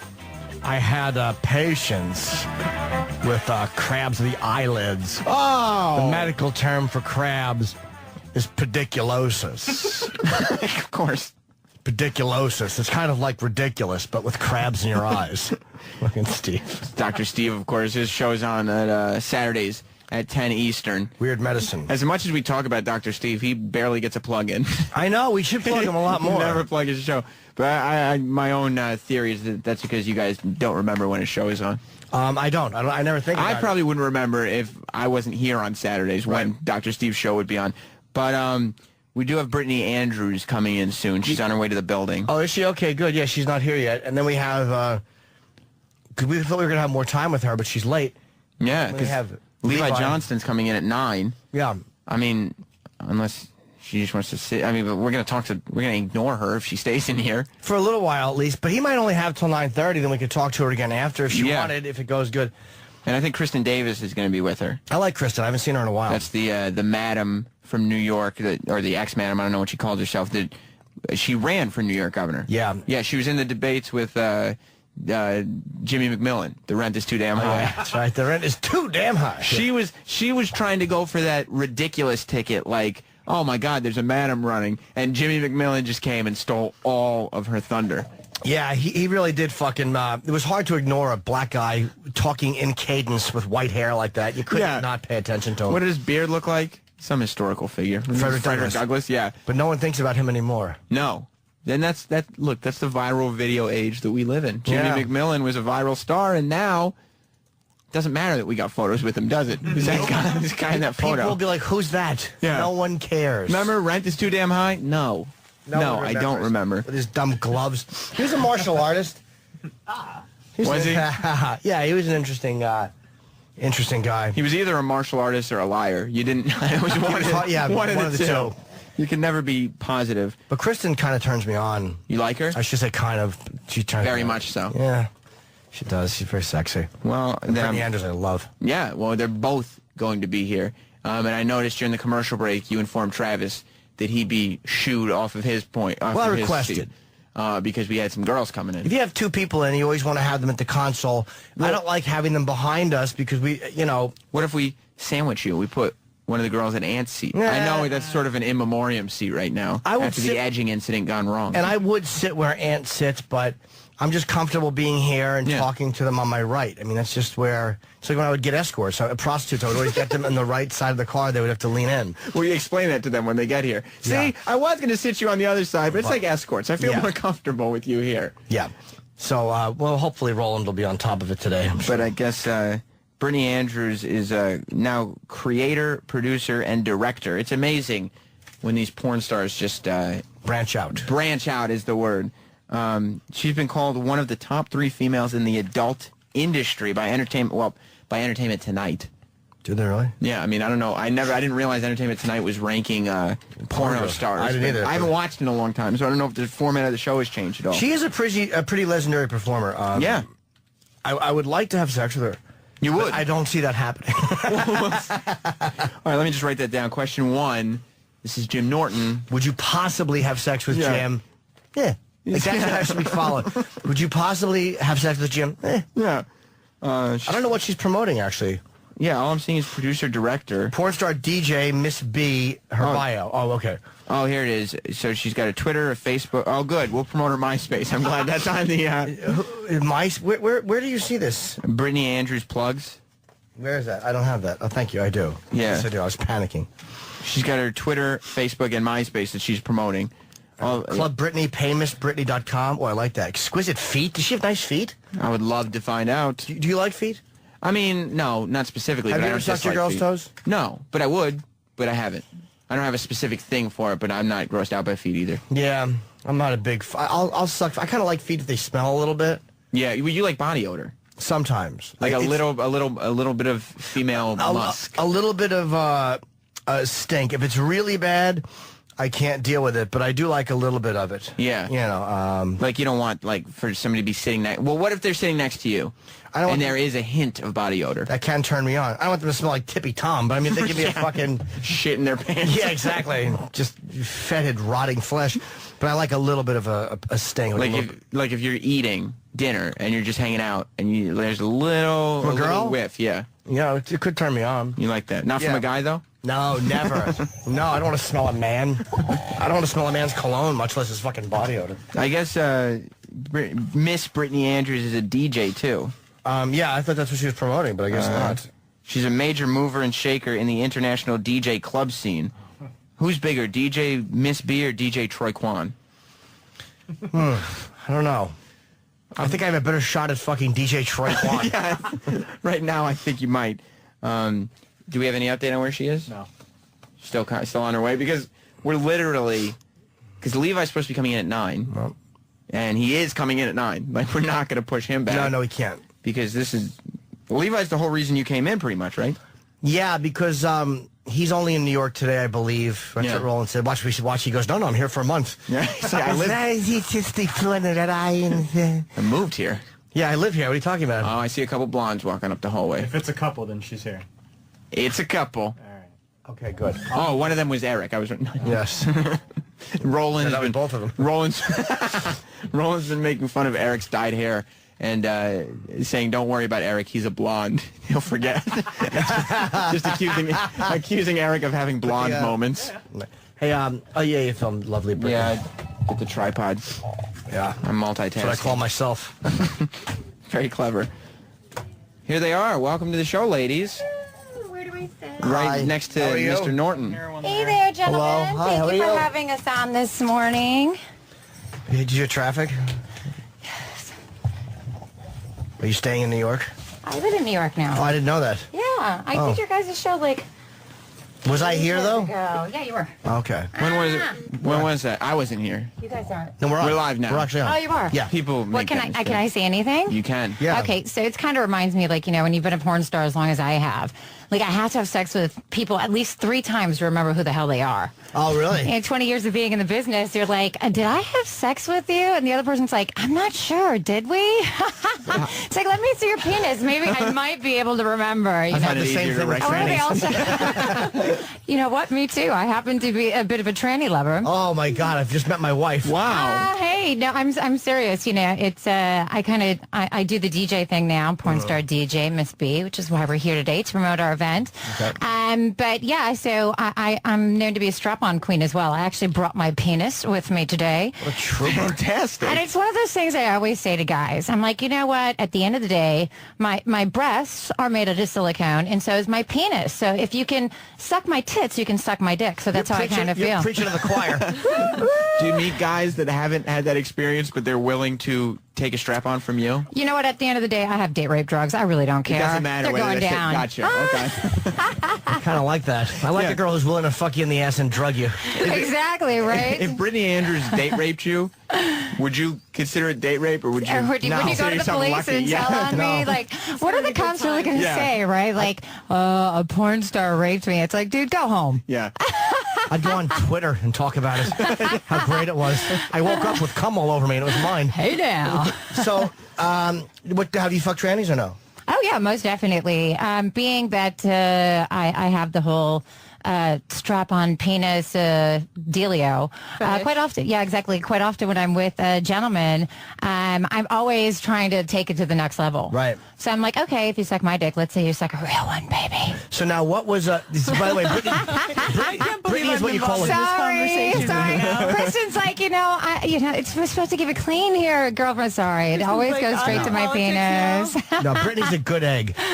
So wait, what trannies have you slept with that are in the business? Not that I've seen any of their Not movies, that you but know just any of them? Exactly. No, people out there might on. recognize their Because names. people out there have no idea what you're talking about, and you're like, yeah, I know a lot of trainees in the business. Who have you slept with? Because Well, quite often, usually it's, like sex, drugs, and rock and roll in the middle of the night. Hit up Eros.com or something and get just, your She's local like, hooker. That's some Jennifer Paris or somebody. Just some local tranny hooker, whatever shows up at like 5 a.m. in the morning when you're like totally wasted. Like, hey, it's Venus. Woo! you really do have a lot in common. Yeah, so Me too. I don't drink. He likes trannies. She likes trannies. A really funny movie promo. Yeah. So it's all good. You do a lot of fetish stuff too, right? Yeah, I do. I used to own a dungeon for like 10 years in LA. I had a 5,000 square foot studio, and one of the portions of the studio was my dungeon. And it's one of those things of like where I had that dungeon for 10 years, and I had this feeling that the day that I no longer had it, I would really miss it. And I'm right. I do miss my dungeon. How many doms did you have working for you? You know what? Primarily, it was a studio for photo and film. So, like, it was mostly just for shooting videos. Okay. But, I did rape a proper amount of asses on my disciplined horse. And, I remember one of my favorite scenes. I was like, I had these two young girls, and they had never seen, a girl truly peg the hell out of a guy's ass. And so they asked if they could, be, voyeurs and watch the scene. And I was like, yeah, go ahead, take a seat. And I mean, it was so hilarious because the disciplined horse in the middle of the scene like broke, but I did not lose my rhythm at all. I just dropped to the floor and just kept going, man. That's one of my favorite movies. Sounds like a good one. Yeah. It's kind of like Apocalypse Now, but with a dick in the ass and a horse breaking. Hey. The way it should have been. Oh my, let's stay away from the bestiality. No, I meant the what's it called, the thing? The disciplined horse. That's what I mean, the horse. Yeah, exactly. I just took Sorry, it my literally. mind God, just am I goes in stupid. wrong. I'm still half asleep. No, you I don't haven't understand. We've been working really hard on our event that we're doing, which is the Players Ball this Friday. And like I said, I DJ now, porn star DJ Miss B. So I was working on my set last night kind of late. What is the Players Ball? The Players Ball is where Penthouse everybody dresses up like pimps and hoes. Oh. And so me and Kristen decided to get together because, we are the number one players here in New York City, and we're going to do a ball and just celebrate, all the pimps and hoes in New York. It's my birthday. It is also a birthday And it's her party, birthday. so- Woo! We were going to bring a birthday cake today, but somehow it didn't come Doesn't go together. with my muscle sorority diet plan. Oh, okay. Exactly. I'm on a cleanse right now, too. So. Are you on Metafast like Bob Kelly? That fucking dumbbell it's like- has food being delivered to him. That's funny. Now I'm like doing no drugs, sex, or alcohol, and then nothing but fruits and veggies. I'm on like day 25 now, and I was really good the first couple of weeks, where it's usually the opposite way, like where in the beginning you're really frustrated. Right. I'm the exact opposite. I'm like so over it right now. I'm like, oh my God. Last year I made it to 28 days, so. Of only fruits and vegetables? Yeah, primarily just fruits and vegetables, like soups and juices. I got a Vitamix, so I just throw everything in. I made something really gross. And like in the beginning, it was like fun and interesting to throw shit in there and just eat whatever comes out. Like now, it's just like, okay, this is really gross. I'm really over it. But how is that a cleanse? It just makes you shit more? You you don't need to take any fiber. I will say that. Really? But no, I mean, it's kind of like the Gershon miracle. So, I mean, it's just like not eating any processed foods, everything that's just from the ground, and just being a really good girl. I'm like doing a bachelor party tonight, and I can't drink any alcohol. What do you do at a bachelor party? Just dance? Or do you do like a show with a girl? No, it's for my girlfriend, so it's a bachelorette party. okay. So I got like a male stripper coming. We're going to a restaurant. We're doing. It's gonna be fun. Just rape the groom, maybe? That's a great bachelor party. Yeah. Getting raped. Just sodomize the the groom. stripper. Like, he's pretty hot. Like, hello. Is he gay? I asked him specifically not to send me a gay guy. So, Okay. A lot of them are gay, right? but you know what? At the end of the day, I have a penis, so whatever. Bend over, biatch. Yeah, I guess so. That's the advantage of being a girl who's got a strap You on. love raping people. Yeah. Pretty much a win-win for you. It works for me. I'm happy. I can totally bust a nut from it. So, I mean, Can you come from somebody sucking your strap on? Yeah, I totally can. Hardcore. But you need. Is there Like, more so than almost getting the twatay licked. Really? Yeah. So you like the whole humiliation aspect of it? Yeah, I love men with small penises. Do you? Yeah. Wow, fucking! You just walked into heaven. It's all we have around here. Yeah, there's nothing but small dicks. So what are you doing for your birthday, Kristen? I'm here. I'm promoting this event. So that's what Where is the event? Yeah, can you tell us where the event is at? Because I never remember the address. It's at Hotel Chantel, which is at 92 Ludlow off of Rivington. It starts at 9, which is officially the media event from 9 to 10. And then we will be continuing the after party, which is the Players Ball from 10 to 4. Is Dennis Hoff going there from the Bunny Ranch or no? No. You never know who might show up. No. We've got a lot of celebrity pimps and hoes that are coming, and we also have porn stars, a bunch of porn stars. Yeah, I got 2 limos, so we're going to be coming in proper. So yeah, we got like Alexis Ford. We've got Natasha Starr that's coming in. We've got Kendall Brooks, a Playboy model. We got a bunch of girls. We got 15 girls that are going to be. And see, and I asked you to come with me. Yeah, you guys you did invite me. I asked you to be my date. That you did. When is it? Tomorrow, right? It's tomorrow, and you're like, I have to work. I am working. You know what? Because we're I said, hoping "Come to on, do come this with me, again buddy." and like maybe do like a costume contest. So maybe you guys could come and like MC it with me. Oh. Like the best pimp and hoe costume in all Would of you New come York in City. that's like a leather collar? No, I would dress up like I'm not really a I'll sub. let you suck my kyak, baby. I like being humiliated, but I wouldn't consider myself a sub. Yeah. Yeah. But what do you have under your under the strap on to make you come? Do you have like a vibrating thing? I don't need anything. It's one of those things. If like I'm a very vaginally orgasmic woman, so I mean, like I come when I'm sleeping. I mean, the twate, it contracts, expands, contracts, expands. Are you doing Kegels in your sleep? I totally do, hardcore. I mean, but it's just my mind is connected to the twate, and I don't have to think about it. It just does it. So I don't need anything inside of the twate in order to bust a nut. So I mean, and it just really stimulates my mind, which stimulates the twate. Can you come from having sex, actual intercourse? Oh, hardcore. I can, all night long. I can 30 ruin to that. 50. Yeah. You can ruin that. I beg to differ. Oh, you know what? This is one of the favorite ways I love to humiliate men is if their penis is too small or they can't, fuck me, I make them put on a strap on. Oh, I love it. Now, Jim has said before Sorry, that I cracked myself up. It is really hot, actually, because it's so humiliating. It's like, your penis is so useless that you need to put a proper cock on. Jim has said that he likes sometimes when he's fucking a girl, if she brings up men that she's cuckold. Yeah, but I love cuckold. Oh, I'm not even going to start going there because it is way too early to get that dirty, nasty, and disgusting. No. We've been here for a while, so it's late in the morning for us. We're up from last night. Yeah, I like the cuckold. I don't know if I could watch it. It's one of those things that, like, where it's a better played fantasy than maybe doing it in real life. Yeah, because you don't want to see that. You don't want to watch your woman get fucked really well by someone, and then all of a sudden. But I was going to get even more. Yeah, like, because if I'm going to do that, and if it's going to be in person, I'm going to make sure that you're truly, really humiliated. Yeah, and yeah. Why do it half-assed? Yeah, exactly. Oh, she's the best. I wish she said how much she likes small dicks. I wish we had Bobo in here just to show her. Oh, that would have been. God, we have a guy. He's got a really small penis. He has the smallest penis you've ever seen. Oh my God! You know what? I actually ended up having sex with a virgin midget in a taxi cab in the middle of Times Square ages ago. How? Yeah, how? You said I ended up. Did you plan on it, or were you sharing a cab? Where did you find that virgin midget? Like where? Like just on he the was street a corner? fan of mine. It was for a film that I was doing, and yeah, it was one of those things. It was really kind of strange. I mean, but it was like a tampon. I mean, I really couldn't feel it. But I mean, the guy was really sweet and nice. And however, now, like, ever since I've done that, I've got all these weird, strange virgins for like the last 15 years that all want me to like de-virginize them. But will you tell a guy if you're fucking him that other guys have fucked you better? If they're into humiliation, then yeah, that's hot. What type of stuff would you say? Just curious. Oh, let me She's see charging here. for the hour right now. Yeah, for this exactly. conversation. That's very I just want sexy. to throw that out there. You think so? Kristen, get my money, man. The value of this conversation. Former madam. Yeah, exactly. Former madam. She's like, yeah, you're going to have to pay me first. No, that's what she used to do.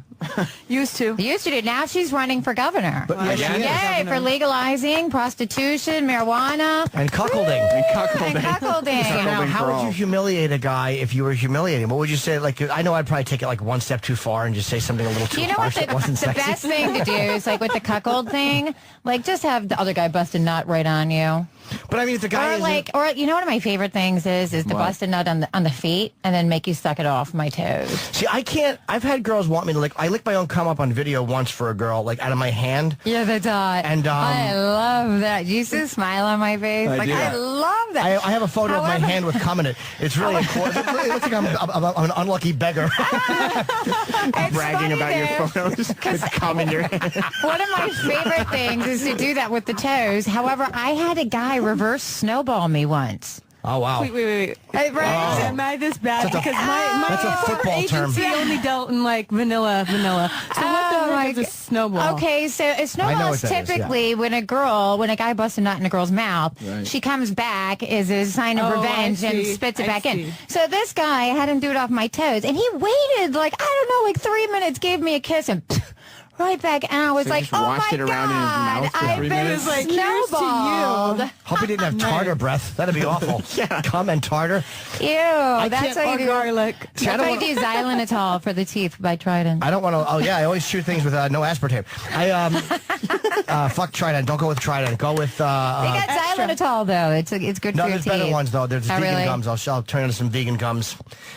You promised to cuckold me, and I'll get you some vegan bubble gum. I got a big black cock for you, baby. We were talking about cuckolding and taking cocks and stuff. I'm glad that you brought it back to vegan gum. Yeah, exactly. I'm like, I was trying to bring up her running for governor.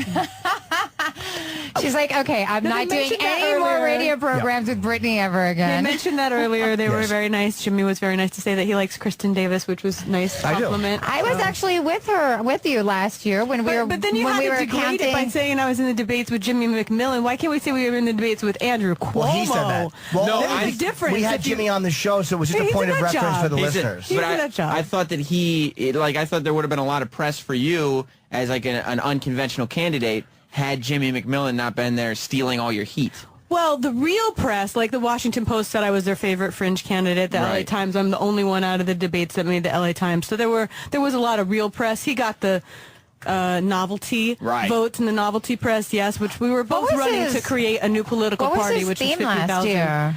The rent is too damn high. Oh, but he yeah. didn't even pay any rent. Right. Like, come on now, your rent is the perfect rent. Yeah, exactly right. Yeah, he didn't pay a lot of rent. No. And especially if somebody was telling him how like other people they've had sex with were better fucks. It's always got to come back to that. He didn't even bring that up. By the way, you say that, or you talk about that a lot, right? I do. No, Jimmy did. He did bring that up because I asked him about it, and he said that he had sex with girls in front of their husbands. Oh, that's right. He did say that. Yes, You he had did. sex with him. We have two gubernatorial candidates talking about cuckolding. We are the show for cuckolding. Yeah, and politics. Yeah, cuckolding and politics. They go hand in hand, man. Brittany's fantastic. However, I met you once at AVN years ago, very briefly, but we've never I'm spoken pretty before. sure that you were here the last time I did the show, though. Because, I think I was here when, do you guys remember Porno Dan?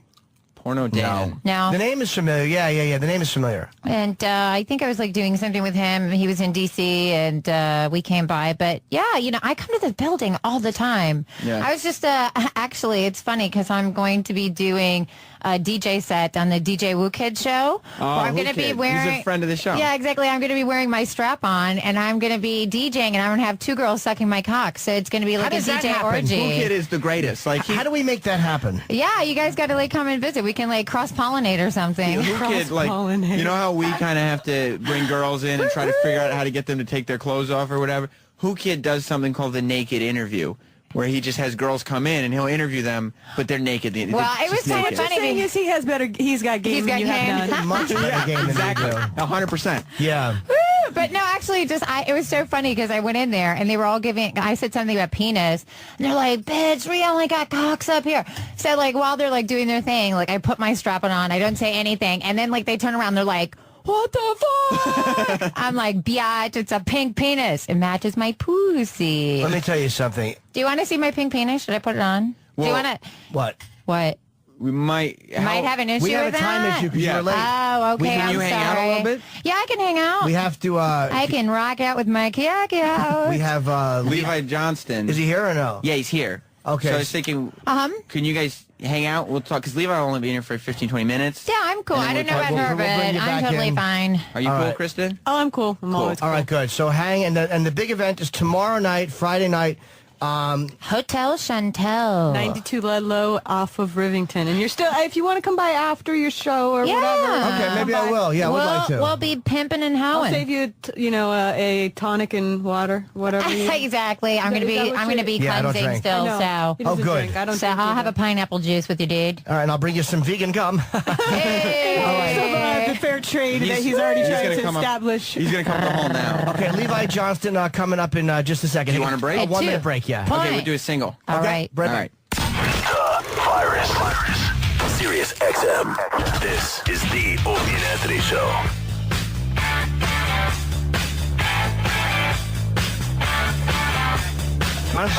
Now you are. We are back, and Levi Johnston has just come into the studio. How are you, man? I'm good. How are you? Good. Do you like or hate morning press? No, it's all right. We should have got you up here. Okay, when'd you get to New York? What am I doing here? No, when'd you get in? Oh, I got in on Sunday. How long you staying? Till tomorrow. Okay. Yep. I was telling you, we met very briefly in the hallway, and it's weird. We get a book usually the night before, so we don't have time to really read it, but I got this a few days ago, and I guess I got 200 pages in, like actually really reading it, and the last 90 I perused and just picked up notes. It's fucking great. Yeah, thank you. Your book is really good. Well, it's also like, and I was telling you this before, it's almost, for a lot of people, this is like the dream book because everybody at some point has wanted to write a book about their ex-girlfriend's family and how they were treated. Like, there is no guy. It's a beautiful thing. Yeah. It's like, but nobody would have interest in reading it, but yours happens to be the Palin, so people do want to read people that. Care. Right. Like, I would love to trash every family of every fucking ex-girlfriend I have who hated me. How long into it? And you really, she's not going to be happy with this. Probably not. No. What would you say about stuff you said in the past and in interviews? Are they comfortable with you revealing stuff, or are they hate that? I'm sure they don't like it, but the book is the truth, and I'm glad it's done. I think we did a good thing with it. Do you feel you've been treated? I have a bunch of questions written down. One thing I want to say that I liked. You don't need to announce that you have a bunch of questions written down. But I have to, because I'm a stand-up, so as a comic, you have to be honest. Address with people. everything. You have to. So if I'm ever in front of an audience and I'm trying to do a joke and I actually have a fucking piece of paper, I'll go, look, I'm just going to read this, and I'll tell them. I can't lie. Is that noise going to stop? No. Yeah, it's not. So in the opening of the book, you talk about this birthday party you're going to in Vegas with your manager. And you said, he and I had both gotten another 15 minutes of fame. And I kind of like that you said, like, how do you see your fame or notoriety? Do you see it as something that's going to be fleeting or something that's going to stick around for a while? I'm sure I'm sure it's gotten into it, but when that happens, I have no idea. I mean, things keep coming, and I'm getting more calls now than I ever have, so it's going good. What are they calling you for? Is it for acting work, or? It's reality shows to commercials to music videos, everything, and it's. I've got a lot of stuff too that from pornos to everything. I mean, everything's out there. Well, it's funny. Like, do you resent when they're calling you because do they want you to do things that are going to make Sarah Palin look bad, or has it gotten to a point where they kind of just like you just being yourself? It's getting more to that point. Yeah, I mean, a lot of it is still they want dirt on the Palins and they want all that, but it's after this book, that's a direction I don't want to go anymore. So we're going to start picking what I do, a little differently. Do you regret doing Playgirl? No. That's something I chose to do. I was young, and I learned a lot from it, and it was a hell of an experience. $50,000. I mean, how do you say no? Yeah. And you didn't do Full Frontal. No. I'm not saying that in a disappointed fashion. I think it came out really bad. What are you thinking? Yeah, come on, why? What about the fans? Did they want you to do Full Frontal and you said no, or did they not want to do it? No, they definitely wanted me to do it, but I promised Mom I wouldn't do it, and that's not something I wanted to do. Oh, okay. And this is what I was amazed. I read this. You got offered. You took $50,000 to do that, but you did show some restraint. Can you tell people what they offered you $300,000 to do? Who's this, Playgirl? No. The videos you got offered to make, the 3 videos. Or was it $100,000 for 3? It was. I'm sorry, $100,000 for 3 masturbation scenes. Jesus Christ. I heard one that I had to masturbate in front of the cameras and a couple other things like that, and then do a porno with the Sarah Palin lookalike. I got a lot of stuff like that. Well, there is a porno with her. Yeah, Nailin' Palin, I think is what it's called. Oh yeah, he's seen it. Have you seen it? No, I'm talking about. Oh yeah, I do my research. Would that creep you out to do that? Oh no, that's no, not gonna happen. You wouldn't do that even for the right, you know. No. I guess that's taking it a little bit too far. That's crossing the line. Yeah, I don't think my family would ever forgive me for that one. Oh, it's family. Okay. Do you find it hard, you know, like when people are talking to you, and I mean in real life, not in an interview, to judge what their motives are? Like, is it hard to figure out if they really like you and are getting to know you, or if they're only trying to get you to say something that they can run out and blog or run out and talk about? Definitely. You know, I mean, even it goes as far as my friends. You know, I've lost a bunch of them. You know, you don't know who you can trust anymore, and you know, everything you do is like under a microscope, and everybody's watching you. You know. Yeah, it's tough. What point did you realize too? Because this, like, you're a regular dude, and I'm reading this book, and you grew up in Alaska. You like to hunt and fish and just do things that regular dudes there do. You hook up with a girl. Her mom was the mayor, I think, when you met. Mm-hmm. Yeah. Which is, you know, it's a small town she's a mayor in, and then a couple of years later, she's almost the president of the United States. What was the first thing that happened that you realized, like, fuck, everything I say now matters? Well, she started, you know, mayor to governor. That was a pretty big deal in Alaska, and then, you know, when I got thrown on that private jet all the way down to the RNC, you know, that's when it really started hitting me. You know. Now that was when it was going to be announced that she was McCain's running mate. Yep. Well, she had already announced it. Yeah. Now we're going down for the speeches and all the good stuff. Oh yeah, you said you pulled over like 3 times to puke. I did. Yeah. on the way to Anchorage, on the way to the airport. Yeah. I was nervous, dude. I was like, no, this is not happening. And Bristol was pregnant by this point. Yeah. No, she was definitely pregnant. Did you say that you think she did that to kind of get to upset Sarah or to match Sarah? It was more of jealousy. I mean, we had talked about it, and you know, she'd always wanted a kid, and Sarah just actually, you know, she had trig, and that really what sparked Bristol to get going on it. And I was dumb enough just to roll with it. So you were dating for a while, and I know I don't wear bags either. I hate wearing them, especially in a relationship. There's nothing worse. And were you just kind of going on in faith that she was taking birth control and like? Oh yeah, I was just kind of going. You know, if it happens, it happens. Not thinking at all. Not thinking just at all. Like whatever. Yeah, at 17, who's thinking, right? Right. Yeah, I guess not going to happen to me. Yeah. Oh, you didn't. You actually were like, I hope she's taking it, but if she's not, oh well. Yeah. Yeah. You didn't. I got to get mine. But I would freak out about that. And I'm 43. I mean, I know I look younger. I appreciate that. But I mean, I'm 43, and it's like it still terrifies me to knock a girl up. But you know, here you are at 18, you got a girl pregnant, or 17, and you fucking handle it like, oh, I just got to get a job. Yeah. Well, we were dating for a long time. We were in love, and you know, that was always the plan. It just happened earlier than we thought. But that's also because Levi is a man. Like, he hunts, he does outdoors things. You, on the other hand, true. Me, we would handle it differently because we're not men. Yeah, we're weasels. I wore cologne into a radio interview because we have a porn girl, and I really am a fool. Exactly. Do you think you've been kind of vilified in the press? And reading this was really interesting to me. The book is called Deer in the Headlights: My Life in Sarah Palin's Crosshairs. And I like the fact that you're not shying away from talking about it. Like, a lot of people will talk about somebody, but then act like, well, that's not why I wrote the book. But this is why you wrote the book, was to kind of set the record straight with your relationship with that family or what happened. Definitely. It was, you know, I wrote it to get my side of the story out there. You know, everybody was sitting there talking about me as far as Palin's the press, and, you know, everybody who doesn't know me is hating on me. So, you know, that was a way to get my side of the story out there and the truth. What was, do you feel you've been treated unfairly by the press? Have they been too rough on you? Oh, you know, definitely. I mean, they don't know who I am. They just, you know, come up with stories and lies, you know, just to make them a dollar. So, you know, that's you know, the biggest reason I wrote this thing. What was the first thing you can remember seeing about yourself or about your family that was just completely untrue?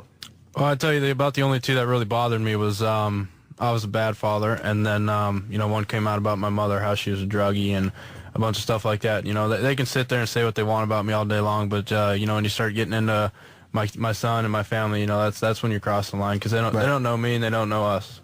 Your mom, I know, you talk about your mom, and she had gotten arrested. She made a bad decision. Right. You know, she had sold, I guess, OxyContin or whatever. I thought did she really get like 3 years? I thought that was a pretty harsh sentence for something that was kind of. Yeah, she's obviously not a drug pusher. Well, she wasn't in jail for 3 years, you know, and I don't know the whole details of that, you know, so I'm not going to get into it. But you know, she had to do some jail time, then she's on probation. But you know, she's handling it well. Do you think that there was more of a target on her because she's your mom and because of the whole connection? Oh yeah, I mean, there's definitely much bigger fish out there. You know, she apparently sold a couple pills to some kid one time, got caught, and you know, she got in a lot of trouble. I mean, I feel like they definitely had it in for us. Do you think the people who had it in for you were pro-Palin and pissed off at you, or anti-Palin and wanting to embarrass her family? No, I definitely pro Palin. okay. Everybody who pretty dislikes Palin seems to love me, and I don't think they'd want to hurt me like that. It really is an odd effect she's had on the country. Like, I think the media has made her bigger because they attack her so much that they force people who would normally just be like, she's whatever, to rally around her. It's been an odd... Well, you have to have an opinion. Like, they won't allow anybody to be like, whatever. Like, you either have to hate this woman, or if you don't hate her, then the people who hate her say, well, then you love her. But if you don't love her, then, I'm just repeating myself. Yeah, no, but you're right. I'm kind of in the middle. Like, I would not vote for her. She's way too conservative. It's funny. I was reading, you said something about, you had some fucking good digs in this book, man. This is really, I was reading, there's a few I was like, oh, that was ballsy to put in print. Do you think she'd be a good president? Oh, no, I don't. She's, I think a lot of Americans are just voting for her for her looks, and, she was governor of a small town, and to be honest, I don't think she's overqualified to run this country. The media has, and again, you can never completely trust the press because they're motivated their own way, but they've painted her as kind of an idiot. I mean, that's, whether it was the Katie Couric interview or they harp on mistakes she's made. How unfair have they been? I'm going to ask you a two-part question. Have they been really unfair to her, and what have they gotten right? As far as her messing up in small interviews like that, that's just her not coming into it, with her head on right. I mean, she is an intelligent woman with a lot of things, and she's achieved a lot of stuff that many women won't. So, to that point, you really got to give her some kind of credit. But a lot of things in her book and Bristol's book, there are a lot of flat out lies she's told. What did she say about you? Because I was reading that you said that what can you do, match her lie for lie or something? What was something Bristol said that really bothered you, or that you felt was just to cover the family's angle, and she didn't care about hurting you? Well, this was we got back together a second time. We got engaged and whatnot, and this was actually, I went and apologized to the Palins, Sarah and Todd, in person, and then apparently that wasn't good enough, so we had to send out an apology letter, and she had her lawyer write something up, and they actually sent it off to People magazine without me knowing about it, saying it was from me, and that wasn't right. And then, she's recently comes out and says she's going to find a new father for Tripp. And, it's all, she says a lot of horrible stuff. After dealing with lawyers here, can you imagine having to deal with lawyers when you're trying to, it's your personal life. Like, you know what I mean? Like, is that, how often do lawyers and things like that enter into your personal life? Quite a bit. Really? Yeah. Oh. Well, they were coming after him, like, with the stuff about, but it was all being funded probably by her mom, and here you are, you're again a working guy. I mean, you're making decent money, but to have to pay lawyers in a family court, I guess, are you done with that legal process or no? No, the legal process is still much and running. Yeah, I mean, we haven't went to court yet, and I am going to fight for 50-50, and but that's that's coming up. And it's hard because everything they say you have to answer, whether it's true or not true. And they, and a family that has a lot more money than you do can probably afford to just keep coming at you with. Well, I think you said in the book that they just keep coming at you. Someone said they're going to keep coming at you just until you're broke.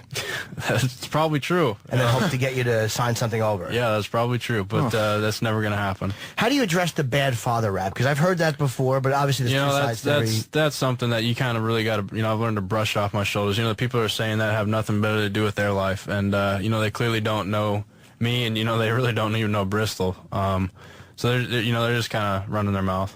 Yeah, they're just, because they hear one thing, they pick it up and they run with it. Well, they're just, or they just made it up clearly. They don't see me with my son. They don't see anything.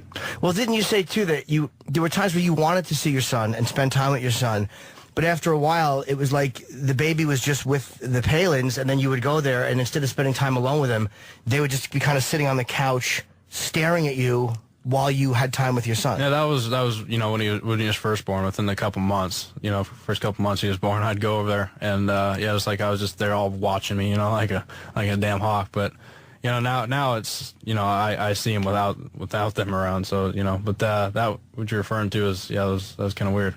And there's I tell you, I actually wrote this thing down. I just wrote the word. You have her painted as pretty phony in the book, and I guess everyone's public perception is different than they are at home to a little bit. I mean, you have to be, I guess, in politics. But I put a few things that you wrote, which I thought were amazing that you wrote these down. Like, anybody who wants to read a book that is brutally honest from a point of view. You don't pull any fucking punches in this at all. And the book is called Deer in the Headlights, My Life in Sarah Palin's Crosshairs. It's out on Amazon. Are you doing signings or no? Yeah, I did a signing in Jersey. Probably bookends, right? Yep. Yeah, in Ridgewood. And what are you doing in New York signing-wise? I don't think I have a signing in New York here. No. Do you have anything coming up signing-wise? I have one in Anchorage on the 29th at Barnes & Noble. Okay, well, we're on everywhere in the U.S. and Canada. Are we on in Alaska as well? Yeah. Okay, well, Anchorage the 25th at Barnes. I'm sure you 29th. 29th, sorry. Yeah. I'm sure the people come see you. There's some amazing, unflattering lines. You said something about her wanting to bring up your kid, and you wrote, it was ironic that Sarah offered to be a mother to another child, considering that she basically ignored the one she already had. Are you talking about when she tried to adopt mine? Yeah. Yeah, no, that was something that, it pissed Bristol off, and then she gave the phone to me, and I just went off on her, and that's, she's clearly doing that just to cover up, Bristol's whole pregnancy.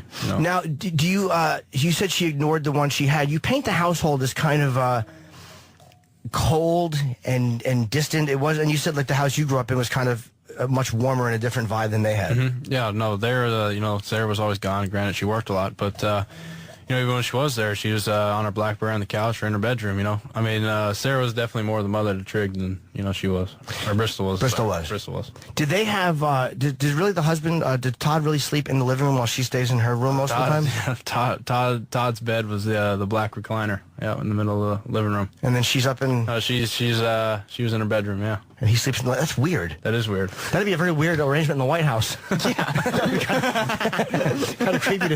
And it's funny that you said some good things about Obama too. You seem like more of an Obama guy. If you had to choose between the two, you seem like more of an Obama guy. Oh yeah, I'll probably, I'll definitely vote for Obama. Yeah. It's not good. Wow. It's not good when somebody who really knows you well will vote for the other guy. No, yeah, because if you knew somebody that was running for president, you would just vote for them because you knew them. Yeah. I would just vote for them because I don't have pictures with them, and I could say there's me and the president. Right. But it's there's no media spin that puts any of like your feelings about her have nothing to do with the media. It's all from your personal experience. Right. Yeah. And you say here, Sarah comes off as religious, but you're saying you never saw them say grace, and you don't think they prayed a lot. And there was one great line after she got the nomination. She told the world that being chosen was God's plan. It would be the first time I had ever heard her mention the fella. Yeah, I really haven't. She went to church on Christmas Eve, and that was about it. So this whole thing with her being like religious and this kind of spiritual thing and that being part of the religious rite is not. No, that's all part of the show because that wasn't going on at the house. There was not a lot of God talk or. No, I mean she had a cross or two in the house, and they went to church on Christmas Eve. That was it. She really has a tanning bed in the house. I don't say that's bad. I mean, she did in Juneau at the governor's mansion. Yeah. Yeah, I kind of like that actually. The governor's mansion. Yeah, there's a tanning bed. Maybe that is a little bit creepy, but and her complaining with the baby. She wrote, I'm sorry. We watched her on the stump with Trig, her accessory.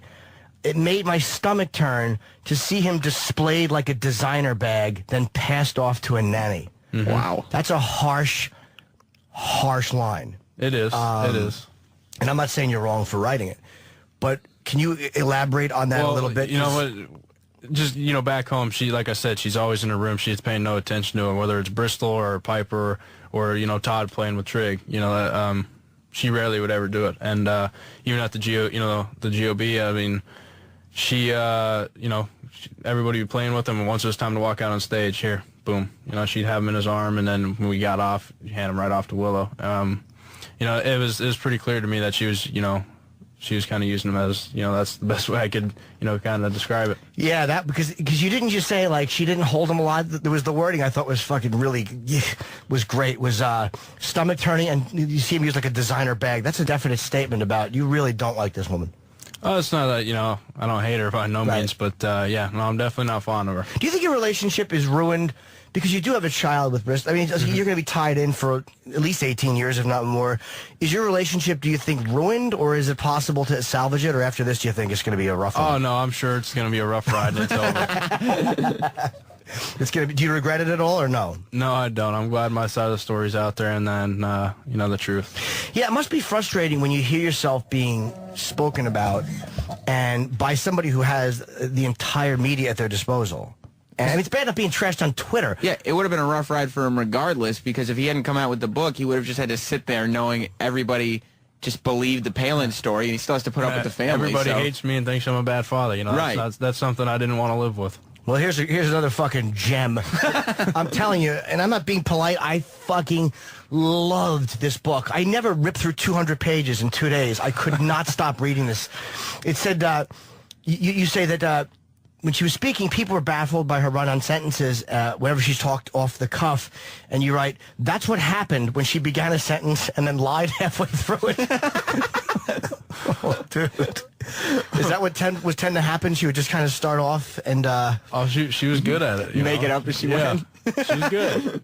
I mean, a lot of people bought it, you know. Wow. The reason, by the way, I'm taking such joy in this is I really don't have much of an opinion on Sarah. I really don't. I don't have a political agenda. I love the fact that somebody is writing just really brutally honest things from their point of view. Like, it's nice to see that you're not fucking stepping around any of it. And she's not getting attacked for, like, politics or something. Like you're saying, I spent time with this person. I know her as a human being.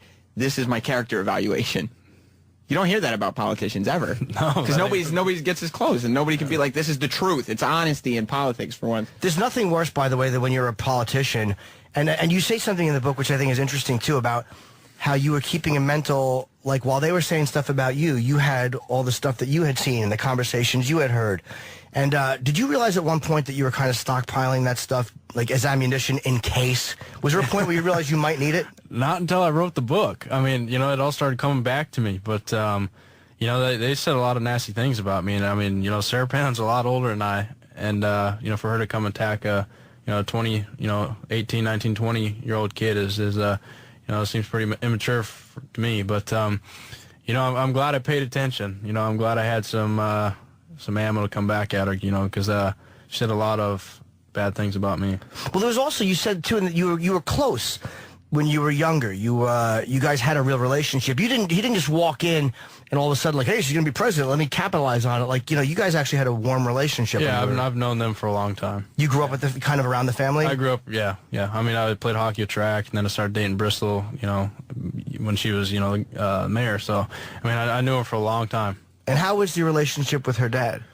You know, we rode snow machines every once in a while, and, you know, but, you know, he didn't talk much, and come and find out he didn't like me very much either, so. Maybe because you were with his daughter. I mean, that makes sense, right? At what point did you feel the relationship change a little bit? It definitely started going downhill once they lost the, you know, she lost the vice president nominee. But. How hard is it to have, like, they told you say nothing. When you said that too when you got there to the Republican convention. They say nothing, don't talk. You have all publicists and press agents and all these people just speaking and thinking and dressing you. Well, that was kind of easy for me. I didn't want to talk to any of them anyway. Oh, you didn't? I mean, I was nervous. I mean, you know, they just said smile, wave. You know, we're gonna get there, you cut your hair, you're gonna just spray tan, and get your nails done. I said, no, we're not. They want you to get a spray tan? Spray tan. No, that didn't happen. I didn't do the nails, but I did get the haircut. Manicure. Yeah, I put on the Armani suits, and I went out there and smiled and waved, and you know, I was there for Bristol, but. Yeah, I don't think I want to talk to any of them anyway. Yeah, you don't seem like a manicure. I can see putting a nice suit on, but you don't seem like a fucking manicure spray tan guy. I've done the spray tan for Playgirl, but that was the last time I think I'll do it. The pictures I saw, simply for research. Well, let me, I have to fucking clarify. Oh my God. Yeah. I don't want it to look like they're on my wall. You had good cheeks, by the way. But, you know, were they black and white? Were they just maybe the copies I saw? Probably just the copies you saw. There's colored ones. Did the magazine sell well? You know, actually, I don't know. It's weird too, and you acknowledge this again. I love the fact that you acknowledge this, that the majority of people who read Playgirl are men, and you're like, oh, I don't care. No, you know, and you know, it works for me. You know, I mean, they're all people to me, and you know, they're all, you know, whether they like, you know, guys or women. You know, it's I'm totally fine. You didn't care if there was a bunch of guys looking as long as they paid. That's fair enough. Good way to put it. I mean, they're not looking at him in the face. Like, he doesn't have to watch them looking at him. That would be, in person, would probably be very uncomfortable. Yeah, even 50,000 is like, maybe a little more than that. Yeah, a little bit more than that. Maybe for one guy. All right. This was, to me, an amazing line. And I think, first of all, like, because I like John McCain. He seems like an honest fucking, he's a vet. You know, there's things about him I liked. But his age was a concern, because he's an older guy, and you talking to her, and you said, exactly what does the vice president do? Did she really smile at you and say, take over when the president dies? Something like that, yes. I mean, she said it, whether it was a joke or not, but there was definitely something that was said. So she was very aware of the fact that she was, as they said, was one heartbeat away from... I don't know what she was thinking, but... at the time she told me that, I bet she wouldn't think I was going to put it in a book. But yeah, you probably don't say something like you probably don't say something like that and say, make sure you get that quote correct. Yeah, make sure you get that good. Don't paraphrase. Yeah, I wanted to. It's what you do. You take over when he dies. Did you like McCain? I did. I'd only met him for a brief second, but he's a good guy. He seemed. I respected him a lot. Yeah, you said he took your hand and he looked at your hand and he said that you had fucking rough working man hands. Yeah, that's working man there. Yeah, thanks. And you do. I shook your hand when you came in. He's like one of those. Levi's one of those guys with fucking rock hands. Yeah. Like certain people just have those fucking granite hands. You must throw a big punch. I'm not saying I'd like you to do that. I'm just saying you must pack a good punch. What did you think? Didn't Bristol just come out and say you stole her virginity? Yeah, that was one of the new things in her book. Yeah, and that's hard for anybody to to even respond to. That's a horrifying thing to say. We dated for many years, and we had a child together. So for someone to come out and say that after everything we've been through, it's just flat out lies and disgusting. Do you think that's coming from her, or do you think that's coming from the family who's trying to kind of wreck you? A little of both. Bristol, I used to knew. I mean, we were in love. I mean, that would have never came out of her mouth. I mean, it's just this lie. So whether they're trying to get me in trouble or hurt me or whatever, I mean, that's clearly what they're trying to do. Yeah, and there's no way to argue it. Okay. They say we have X amount of time left. Yes. Shit. Oh my God, it's 9:25. Okay. Yeah. I have to ask you a couple questions because you hung out with Kathy Griffin. Did you bang Kathy Griffin? No, I didn't. No, Okay. But she's great, and I mean, she's never a dull moment with her, and I love her. She is very funny. I like her a lot. Okay, we talked about that. We talked about almost everything. Okay, cool. Oh, was there any indication? The whole Glenn Rice thing just came out about Sarah Palin that she had, some kind of relationship. Allegedly, they say she slept with him. Yeah. And I guess that never came up. You never came home and found menthol cigarettes and fungus laying around the house? No, I didn't, no. Okay, but there was no indication that she had any kind of a hookup with athletes? Not that I've seen, no. All right, and we feel bad kind of because we talked to, it sounds like we're really trying to... just attack Sarah Palin, but that is what the book is. You have firsthand knowledge, and because she attacked him brutally. So this is more like him saying, "Well, look, not only is this not true, but this is what is true." Yeah, that's a fair point. And you said at one point, girls think that she had a cougar thing for you, and that was coming from girls you knew. Yeah, that was coming from not only girls, but a lot, some of my guy friends too. That was definitely an issue that everybody kept bringing up, but I never seen it till No, I mean, I still don't really believe it, but I mean, it's. What a lot of people have told me. That she kind of wanted to... Maybe. I don't know. Kind of gross, but... Really? I guess so. If your girlfriend's mom. I mean, from my point of view, I'd probably do it just for the credit. Just to go on Twitter. All right, the book is called Deer in the Headlights, and you're very forthcoming in the book. You're very honest in the book, and I love the stuff you said. Whether you like or don't like Sarah Palin, I mean, this is coming from somebody who has intimate knowledge of her and is saying exactly what he wants to say. It's called My Life in Sarah Palin's Crosshairs. And the 29th is a signing at Barnes & Noble in Alaska, Anchorage. Anchorage. And, I'm sure that will be promoted there. And thanks for coming in, man. And I really, honestly loved your book. Thank you. All right? We'll go to break. Sirius XM. This is the Opie and Anthony Show. Yeah, it is. We're back without Opie and Anthony. They're in court. Yeah, we actually we have a little update. I guess we should play a sweeper if we're going to do the update, Yeah, right? quick update. Sweeper, yes. Twattogate 2011. Oh, shit. I love Sandy Kane Trust. Twattogate? Yes, they're in the courtroom. Opie and Anthony are getting sued by a performer who is in her 70s, I think. This was a growth by her vagina. Who has, a genital wart near her vagina, renamed Twatto. Because Opie broke her guitar a year and a half ago, and so she decided to sue Opie and Anthony. So that's why For they're not here what? today. For breaking her guitar and for Anthony shooting bullets into her hat. He took her hat to a range. They stole her hat allegedly. Allegedly. And he allegedly shot it at a shooting I'm range. sure he probably filmed the whole thing as he was doing it, right? Yeah, well, yeah, it's actually there's photos of it. Allegedly. Yeah. So Kenny called in while the Levi Johnston interview was going on. But obviously we couldn't talk to him, and now we can't get a hold of him because he's in the courtroom. Any update from Kenny beyond that? The only I said, is there anything you could at least text me over the phone? And he goes, "We are in the halls of justice." Okay, so they're in the halls of justice. And Opie Justice is being served. Yes. There's no And such thing as justice. I've been there. Opie just tweeted that they have entered the courtroom and no sign of Sandy Kane yet. Okay. We will continue. Maybe it'll just get thrown out. Maybe. If she doesn't show up, probably, yeah, definitely. We'll Maybe continue she's not. I mean, you said with, she's like 80 years old or something. with Twattogate coverage.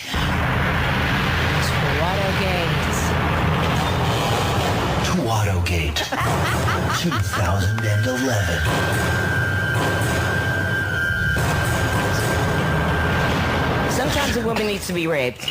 Oh, Jesus. Hey, I feel that same way about men's asses. Which is why this time I decided to wear my penis. Brittany Andrews is back. Yeah, we had Brittany is back with Kristen, and they were. I'm the only one here I'd like to mention without penis. Yeah. Yeah, you really are. That's right. She's the only straight up pussy in the room. That's right. But you have a little pink penis. That's not very threatening. It's almost. It's not. Looks It's like my Brittany Andrews strap-on starter kit. Looks like Japanimation. Because I know that you're a little slut, but what about taking you down over there? No, I mean, I have so much to do over here that I can't, yeah. That's the only problem. You know what? Actually, the good thing about it is I could still do it while you get everything else done. Well, I just don't know if I could. It's a slip-on. It's a slip-on tool. Yeah, you know? no, I just don't know if I Slip could it in, handle.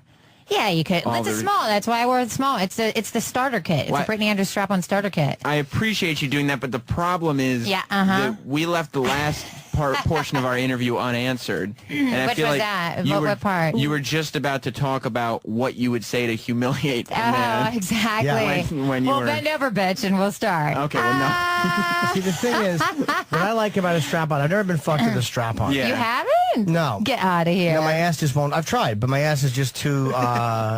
It just doesn't happen for me physically.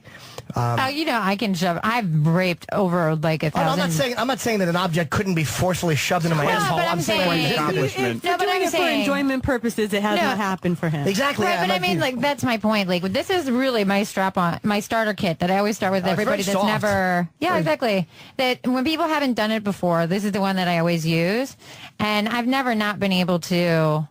with proper spit. I'm grabbing the one that No, everyone this has is used. this is a brand new one, babe. I like this. If I'm going to look at I a girl put it in the dishwasher. If I'm going to look at a girl so- with a strap on, I like her to be like naked. I like the straps the way they fit around a girl's ass. There's something sexy about a girl. It's not even the dick part that's I was sexy. about to ask you what about the dick No, part. but that's sticking honestly. He's like, no, really. It's all about the straps around the ass. It's like, baby. There's something really It's the fucking big sexy. black cock that's just looming in front of your face. I that never you had a love. black one in front of me. You haven't? No. I was going to bring my black one, but actually I wasn't going to bring a penis at all. And then as I was like running out the door, I was like, just in case I might want to wear it. Yeah, that's what it is. Because you know, the It's an thing about it accessory. is like I'm really attached to my penis, but my penis is not always attached to me. I understand. I see. Yeah. I understand. I'm kind of sad about that. I would love to be a hermaphrodite. You would. I so would. It's a great bumper sticker.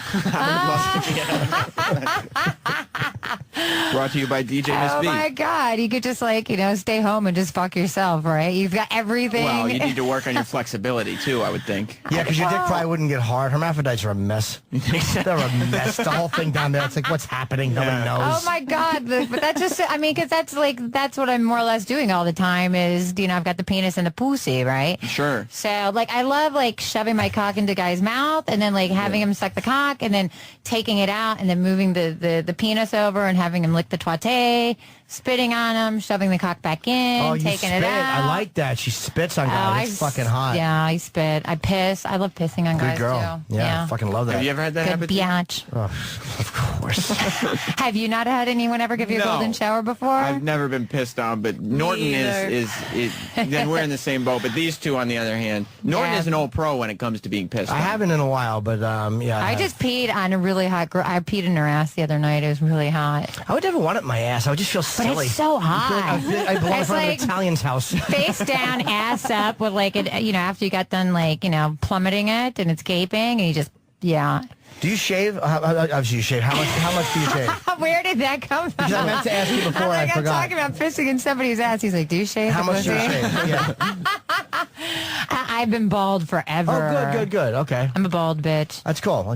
Are you bald, or do you have the running? Do you have the runway, or you can't talk about that? Sure she can. Politicians can mention pubic hair. Yeah, they always do. That's the sign of a good platform. As a matter of fact, that's the one thing that Sarah Palin was not upset about Levi Johnson exposing in his book. Or what? Was it about is how he trims his ball hair? She has a Hitler mustache and there's a monocle over it. Too funny. So how was the interview with the guy? Me and Kristen, cool. we were talking.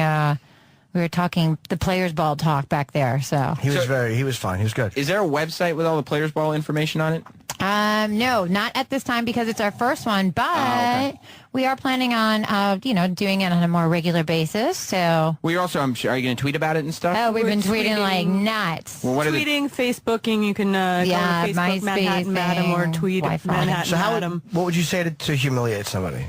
Here we go back. That's a great question. I want to know. Because to me, it's got to be. Well, like I said, I really love small penis humiliation. It's got to be real, though. It has to be something. It has to be something you have organic to be looking. Exactly. You have to be like looking in the guy's eyes, spitting on him, shoving your hand down their throat. Oh, the hand down the throat. If you were with Jim. And you were being intimate together. Yeah, I just talk about the small penis, man. But would you talk about other men that you had been with? I'd talk about a big black cock fucking me. Yeah. I don't like it goofy either when I'm being dirty. You like it's gotta the real, be fucking perverted. She's telling you a real you got to be looking dirty. into, I'm gonna like make him go be a whore for me. Like if a girl ever spanked me, make him suck cock for me. Yeah. Oh, bring come mommy on. back the money. Oh, at a cheap hotel. At a cheap hotel, like in the Bronx or something. Okay, and I would go, but mother, where will I get a cab? And then I would say, don't worry about it. Mistress Mommy has got a ride for you, baby. It's weird sometimes. Yes. Yeah, it does get a little weird. But I always say, I always say unsexy things during it though. Like, all right, so you would say, well, sometimes like when you are role playing, like you just some fucked up shit comes out, and the two of you look at each other, and it's been really intense, and then it's just you crack up laughing because it's like, all right, let's try where it. the hell did that come from? Let's try a little bit. Because I don't role play much, and I don't understand all right, how but it I works. have to like put him down on the ground and like shove my cock in his mouth. Like that's where we have to start. No, I won't suck it, but I normally would if I. Brand new though. It's Come still, on, no. It's been in the dishwasher. It's been in the dishwasher. No, you can rub it on my. She's rubbing it on my face, and she's rubbing it on the outside of my lips. But no, I can't suck it. But it's, you can suck it. Well, he just doesn't know where it's been. I could understand that. No, I won't suck a strange one without a condom on it. Actually. That's the one time you'll use a condom when it's not a dildo. When I'm blowing a strap on. But yeah, no, I've done that before. I do actually put him in. I put all my dildos and everything. I put them in the dishwasher. I know, it's great. There's cascade on it. Exactly. So when people come to my house, they're like, I don't really want to drink. White water stains on it. Disposable like cups we can drink from. Dildo with no spots. That's what you look for. Too all right, funny. so what would you say to me? Like, how would we role play? Like, all right, okay, you start, because I wouldn't know what I was doing. Like, I was just kind of in the corner, sheepish And crying. Yeah. Huh? Yeah. How would you start the role play? I'm not like a very good actress to like do it on Me radio. neither. I have to be like involved in there in the moment. Okay, just kind of what kind of things would you say? You don't have to say them sexy, but what things might you say? Well, I guess it just starts off as you're my dirty little whore, my little fuckhole. Nice language. That's what I would say back. Let me see that ass, my little fuckhole, my dirty little bitch for mommy. Okie doke. Lost the sex. Giving her nothing. I lost the No, sex. is that unsexy if I say okie doke? That's when you get slapped and you say, talk appropriately to your mistress. Don't be a stupid little whore. Yeah. Which, of course, we already know that you are. Suck my cock. Yeah, Things like good. that. Would you like that? I would like that a lot, actually. Does it look like I give a fuck whether he likes it or not? No. Exactly. Mistress, Hello. no, it doesn't. No, Miss B. No, Miss B. No, it does not. Bend over, OTK. You know what OTK is, right? Over the knee, of course. Exactly. I didn't know And then you know what? didn't know that And either. if you don't act good for your mistress mommy, then you're going to have a little CBT. What's CBT? CBT is cockball torture. Exactly. I didn't know that either. I can only handle, by the you? way, No. for the record. Learning a lot right now. Yes, Very, Exactly. very Okay, this is S&M one-on-one here, Hold people. on, On the Opie and Anthony show. Woo! Yeah. Very light CBT. I cannot handle rough CBT. It's not my there's thing. some pretty. Oh my God! I remember I had a guy back in the day on set put a freaking grip clamp on his balls. Ugh. A grip clamp, like for when you're He shooting. wasn't ever going to have children. Definitely not. On the ball and itself? it's so funny, too. Like, I had this other guy one time that used to come to me, and he used to bring a briefcase full of weights. Okay. And he's giving me a hand job. Here, Jimmy Norton is My now twate is getting wet. Miss B a hand job on her penis. Well, Brittany That totally Andrews is makes talking. I totally like rocks. I love that. That's so hot. My twate was starting to thump. Jim was giving her a hand job under the table. Yes, he so was. He's playing with But the way you do it is you have to look straight ahead so nobody knows what you're doing. Yeah, exactly. Oh, no, yeah, none of us could see that. It's like, if you can't see me, I can't. Yeah, come on. Oh, my God. But, so I had this guy, right, that used to come to me with, like, a briefcase full of weights. And so he's got, like, 30 pounds hanging off his frickin' balls. And he goes to me, and he looks at me sincerely in the face, and he's like, I'm not sure if I'm really into this or not. I'm like, are you fucking kidding me? Who the hell can have 30 pounds of weights on their balls if they're not into it? I'm like, dude, you're into it. You're deep into it, exactly. Imagine going through airport security. Oh my God, I had that happen to me. Write that down for your son. I had that happen to me. I was with I had this fuck buddy in London who was like really into it, and I was his name Big Ben? Oh, hey, actually, he's like a guitarist with like this famous band. And so I totally forgot I had it in my carry-on, and I was running late, and I was going through security, and they stopped me, and I'm like, what? Da-da-da-da. And they're like, you have a fishing bait in your bag here. I'm like, that's not fishing bait, because I'm like in the rush, and they're like, well, what is it? I'm like, yeah, those are weights for cock and ball torture, actually. They're like, all of a sudden they like dropped it immediately, realizing that had been on somebody's penis. Have you ever been with a guy that does characters? Because yes. a lot of people. I've always wanted to have sex with John Leguizamo. Have you ever? Because he does like the Asian guy, and I have a huge like Asian fetish. He does the tranny thing really well, and we know I have the tranny fetish. And I love Latins, so I mean. But he runs away from me like I'm the crazy stalking fan or something. Because you talk very rapidly. Yeah. That's why. You don't seem perverted. I'm not saying you're not, but you talk very rapidly. You seem very... because I haven't slept in I'm like on sleep deprivation high. Yeah. Because I don't know if he's going to... But Chip Chipperson is a guy who does a lot of dirty talk on our show. He's a guy. Yeah. So, but like when we've had girls on Pal Talk or on the phone or something, and Chip will like kind of have a little phone sex with them. Yeah, get them all wet and stuff. So it's actually... Puts you to sleep? But no, it's a character I do. I see. You do the character. I thought there was somebody else. You're killing the illusion. Oh, I'm sorry. Yeah, nobody knew. Apologize. Uh-oh. Sorry. I just keep looking down at a little pink penis. I don't like the color of it. If it was white, it would be fine. But just pink, it looks... What's wrong with pink? It matches silly. my hair. It's like a dog's boner. It matches my penis. It matches my pussy. Get the mailman. Yeah. This is something creepy about a pink dick. Would you prefer it to be green? No, I don't like fluorescent colors. I'm dirty. I don't understand with a lot of these like dildos that they have out for women. Like they make no sense to me whatsoever at all. Like they're shaped like holes. Like frogs and like animals and like dolphins. Like I don't want to fuck a dolphin. You know? Yeah. Like what the hell? I don't want a pink penis in my mouth. Not. Yes, you do. Don't talk back to your mother. I will make you know. Don't even start with me. Your mother is... Hey, all right, you going down. Oh, no. All right, her hand... Bad boy, bad boy. She just shoved her hand down my throat, which is kind of hot. Did you like it? I did. Because I was going to spit on him, but I thought maybe that might be a little bit of so. I kind of just gave him a whoosh. How would you feel if she spat in your mouth? I probably couldn't until we were talking. Like if I knew her a little bit better, I would allow that. Okay. And then I spit it. Then I shove it in my hand in the mouth, and then spit on it, get it all nice and wet, and then it goes in the ass. The hand was deep into his mouth, though. Yeah, that doesn't really bother me. Yeah, I've got his goo. You can see it. That's right. My mouth is pretty clean. Yeah, there it is. There it is. Yeah, but he won't. Okay, so you won't suck the penis that's been in the dishwasher, but the hand that's been on the penis that's been on the dishwasher, you will put in your mouth. I don't see Or the the hand difference. that's been Let me in just the throw ass that out there. already, I of see course. No difference. No one says that you're not going to have gubernatorial logic.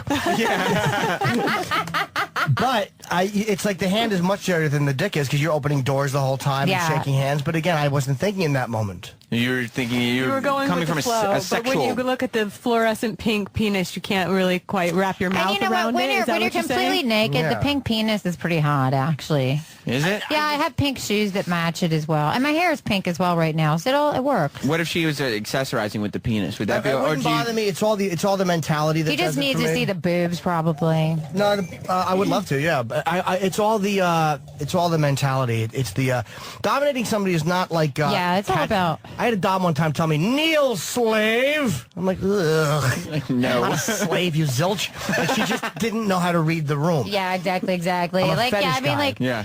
I like to use the word pet more. My little pet. Even slave is okay, but the way she said it was so like fucking cheesy, Well, like somebody doing exactly. a dom impression. Conan the Barbarian. Yes.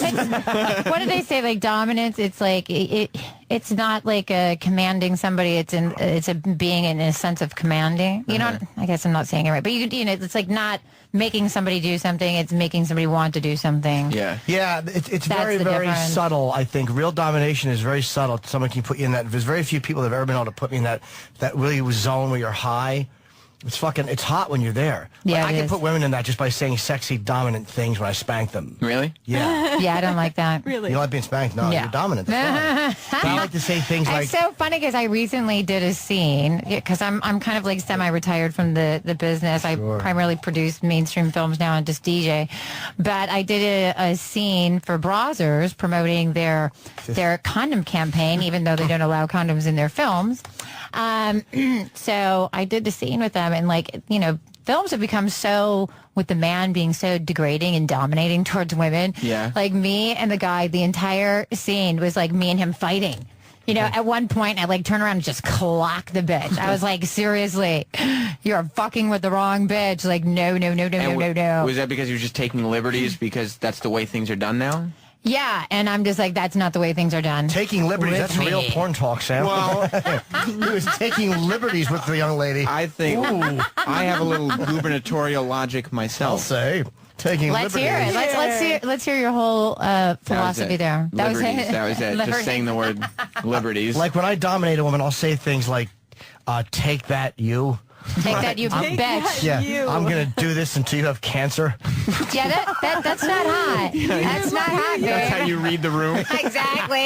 Just bum everyone out. Like, I'm going to die. Why? Why would you keep doing this I until just I have think like I really cancer? want to give her, like she It's knows like she's if you're getting going to go spanked there, good. then like, you know, lock them up in the bathroom, like in cold water till they're crying. Have you ever shit on anybody? Oh, yeah, of course. Oh, have you? Oh, my God, I have this great story. I did this film where I had a stunt shitter because I couldn't do it. So it was like so funny. Oh, I no. like had like this chair and over the guy, and I couldn't do it. How are you And, doing scat in America, by the way? How are you doing those kind of films in America? Yeah, you know, it wasn't my production. So Oh, okay. and the girl that did it is a girlfriend of mine, so I'm not going to say which production it was.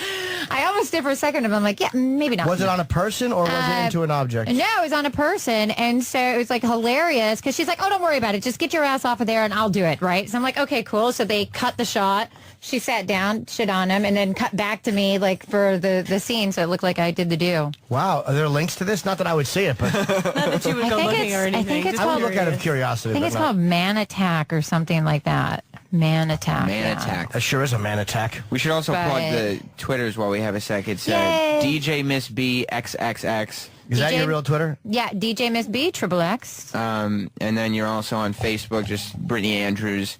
And Yeah, I've got like 10 I mean, Roland- Facebook accounts, so good luck. Roland, in put your finding them. MySpace plug on here. It's great for 1988. Actually, you know what? Internationally, though, it still says really good for So it's a lot Miss, of it's Miss stuff. Brittany Andrews on MySpace if you're still... Everything is Brittany Andrews, Miss Brittany, except for the Twitter, DJ Miss B. Why don't you have XXX. Brittany Andrews taken? What? Was Brittany Andrews taken Oh, on for Twitter, yeah. DJ Miss B XXX There you is the go. Twitter name. Yeah, and I'm just like really using Twitter a lot to promote my DJ stuff, so it Yeah. works out good. What kind of legitimate films are you doing? Like what? Oh, producing? yeah, I had a film that I I shouldn't say produced. legitimate, like mainstream. I should say. Mainstream, yeah. So, yeah, I produced a film called Crumble, which got into the Cannes Film Festival. It won 6 awards. And then I got another film that's been doing a small theatrical, independent theatrical run called Trick of the Witch. I had another film that was about 9/11 called Blindfold that won 2 awards. I've got the film that... What are they, short films? Are they long films? The horror film, that's a feature film. The one in Cannes, that was a short film. How long was the short film? 20 minutes? Yeah, around 20 minutes. What was it about? It had Stephen Bauer in it from Scarface, Oksana Lada from The Sopranos, and it was about, kind of getting outside of your boxes and perceptions. It's a very kind of gritty art house film. So, and then I've got a documentary that's coming out called Stage Brother. It's starting its Film Fest run, and it's got Jersey Princess from the Bad Girls Club on Oxygen. She's in the... My ex used to watch Bad Girls Club, so I did kind of get roped in. She's going to be at the Players Ball. She's going to be in the limo with us at the Players Ball. She's fabulous. We love her. And so, yeah, I got quite and I'm, just got different things going on. So that's cool. A couple of reality pilots that I did. About what? Doing adult movies or something else? The reality pilots. Yeah. One of them's called True Cougar Life. You're not a cougar, are you? I mean, I'm so cougar. Are you really? Yeah, I've been a cougar since I've been like 28. You obviously look a lot younger than you are. You look very young. Thank you. The Botox is working. Yeah? Woo! Yeah. Because it's definitely not like my healthy lifestyle. I mean, I'm being really healthy right now, but that's only because I'm so non-healthy. Do you do drugs? Well, I'm here supporting Kristen for her, legalizing marijuana. So, oh, fair, okay. It was like funny. Like last night, I took out the garbage really late, and like everybody on my floor at my apartment complex all smokes weed.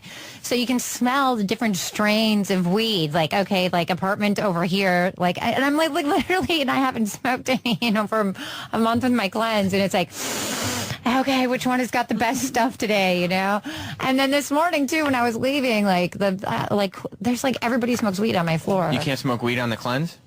No. Why not? Jeez. It's like no drug, sex, or alcohol.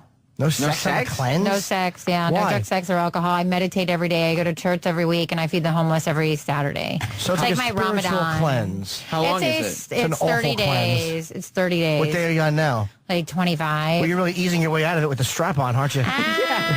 Did you just shove your hand in his mouth? Yeah, she just shoved her in. She's trying to make me suck her dick. There was no penetration. What are you talking about? Yeah, exactly. Yeah, you forced his head down to your crotch a minute ago. I was filling up when she first walked in and started just talking about the cuckolding. I was actually filling up, and I very rarely will fill up just chatting with somebody. What do you mean fill up?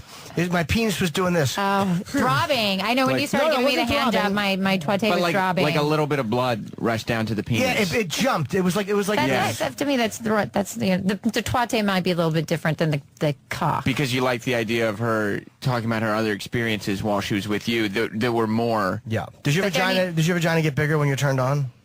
No. Swell up? I like that. No. I like it large. No. Not unless somebody's been like sucking on it. Do you have a big vagina or no? I have a medium-sized cunt. Okay. You can say that here. You can, but I mean, no problem. I tend to like really giant ones. I don't know why. Because they remind you of a cock. Is that why? It's the cock thing? It's not. It's I'm very oral. I talk for a living. What about you? Hold on. He's normal. He's not normal. No, he's not. But he doesn't talk dirty in bed. But you know what, though? A lot of times people like yourself, that's vanilla. You just haven't been appropriately introduced to it. I just need the right person to shove a dildo up my ass. Yeah, exactly. That's true. Maybe you just prefer to keep your intimate details private. That's right. Maybe I'm looking for a career in politics. You're really a freak, and I talk to him in private. I can see that. You look a little freaky, dude. You got that little creepy kind of freaky thing going on behind those eyes. In a good way, though, right? No. Okay. I think in a good way. I got your back. Thank you. Yeah. Thank you. He's the type that's walking out of the kids' room with an erection, saying, "Nothing to see here." What? It's my free. I'm getting my freak on, right? We're all just having a good time. Yeah, I was just picking his rattle up. I like infantilism too. I'm down with that. I've never I'll gotten put you in into some that. diapers. Yeah. Infantilism? Yeah, there's something that's kind of hot about it. You did dress up Big A as a baby that one time. To promote my book, I did. That was for humor value. It was very though. creepy. I think it's still on YouTube if you look around for it. Disgusting. Yeah. We had I don't know, like the whole changing the diaper thing can kind of be hot though. But I can't tell how dirty you are, or if you're just really like you know all this stuff. Yeah, like are you a pervert, or are you just really, really good at understanding perversion and what it looks like and portraying it? I can't tell. No, if you're on the radio, it's hard to tell. I started doing this at a very young age. I'm not saying I'm Facebook friends with the first guy I've ever raped in the ass. Really? Cool. Yeah, it's funny because I didn't talk What's to him his for Facebook name? Ouch? yeah, exactly. I didn't talk to him Still for like standing. 20 years, and then I reunited with him on Facebook, and I'm like, dude, you're so famous. I've spoken about you in so many interviews over the years, And the guy, pretty much doesn't have much of a life, so... How did he take it? That's his claim to fame. How did he take being raped? Oh, my God. We were like 13, 14 at that time. Wow. And, it was one of those things of like where I didn't know anything about strap-ons or dildos. How could you at that age? So, yeah, thankfully. But like every time I go to Home Depot, I say a small prayer to God to say thank you that nobody ever got hurt, because the way that I first started raping guys in the ass was with these fluorescent light bulbs, the long tubey things. Yeah. Oh, that's great. Yeah, exactly. Going to the hospital with shards of like broken fluorescent light bulbs. It never happened. Thank the ones you, God. that you can throw into dumpsters, and when they break, they explode. Yeah, probably. Gotcha. Did one of them break? No, nothing ever broke in anybody's ass. I guess I've just always been good at penetrating. So you like that? Strong skill. So, I've been doing it a long time. I was like a total punk rock chick when I was younger, and like me and my girlfriends would drink like Jägermeister, and we used to like wear all these. We used to go to like Ace Hardware and get like all these like chains and make the chains very punk rock to like make your own. We like drink Jaeger and like beat up guys, and my mom would like come knocking on the door like, "What are you guys doing in there?" So what position is a guy normally in when you fuck him? Like, is he on his stomach or hands and knees? Oh my God, this is the really hot thing about how good I am at like the whole ass raping thing, is I have really big tits, right? Sure. Language. So, hello, right? So I have really big breasts. So I have the guy on his back, and I can fuck him in the ass, and then put his cock in his penis in between my boobs, so I can fuck his penis with my boobs while I'm fucking him in the ass. I would just hate looking at my own stomach all curled up like that. I wouldn't even think about getting fucked in the ass. I just think about how awful my gut looks. Your roll on the side. Like a basset hound fell asleep on me. I highly doubt anybody I've ever done that to has ever thought about their belly. Because, I mean, they get to bust a nut 2 ways at one time. Yeah, but I would rather. I heard that prostate makes you come harder, but for me, it's like it's just hard to not have to shit when someone's putting a finger in my. I don't mean to say that. I don't mean to turn everybody in the room on, but. Yeah, I mean, like, I prefer a cock in my ass over a finger. So fingers are uncomfortable, but a cock just fits in perfectly. I guess. I wouldn't know. Again, I wouldn't know either. Yeah, he's only got small animals. Sam doesn't even talk dirty. Yeah, I know both of them are just like being voyeurs. Kristen's like, I can't talk about this. I'm running for governor. But at least she understands. Sam won't talk dirty. I'm like, you're not mad at me for being the dirty bitch or a porn star that I am. She's like, no, girlfriend, we love you for all you are. I'm like, thank you. Yeah. What nationality are you? I'm total mutt. I'm like a mixture of everything. I'm primarily German, though. Of course. Yeah. Of course, caviar Guten Tag, party. Frau Kinder. You speak German? Hi, dozo. I don't know if that's yes or no. That's I speak a little Japanese, but that's Oh. Yeah. Yeah, Mr. Roboto taught me. I have like a huge Asian fetish. I was in Tokyo when... They're awful. Oh my God, I love them. They're not sexy. Oh my God, I think they're so hot. They're not. Yes, they on by are. Asian people. Why? Because they're not sexy. Their skin, their hair, their body types, how thin they are. They're just... Their asses, I mean, everything. Yeah, what asses? Oh exactly. My God. Oh my God, the same like hair on every one. The pinkest little buttholes you've ever seen. Really? Oh my God, and their skin is so soft, and their bodies are just so... You like a billion hairdos all the same? I understand liking somebody slim. That's one thing. Yeah, I love like Japanese guys. Like I love Japanese guys with long hair. Well, they probably love you too because you're a big blonde dom. They so do. They fucking must crave you. I had this Japanese slave boy for like almost a year. And I just fucked him up for life. Do you mind a guy kissing your hiney? You kissing my ass? I expect it. Okay, good. I'm your fucking mistress, bitch. Kiss my fucking ass. Hello. All right, cool. I like that. Yeah. Lick the latex and kiss my ass. Hey, do you ever not wear deodorant? I think that's really sexy too.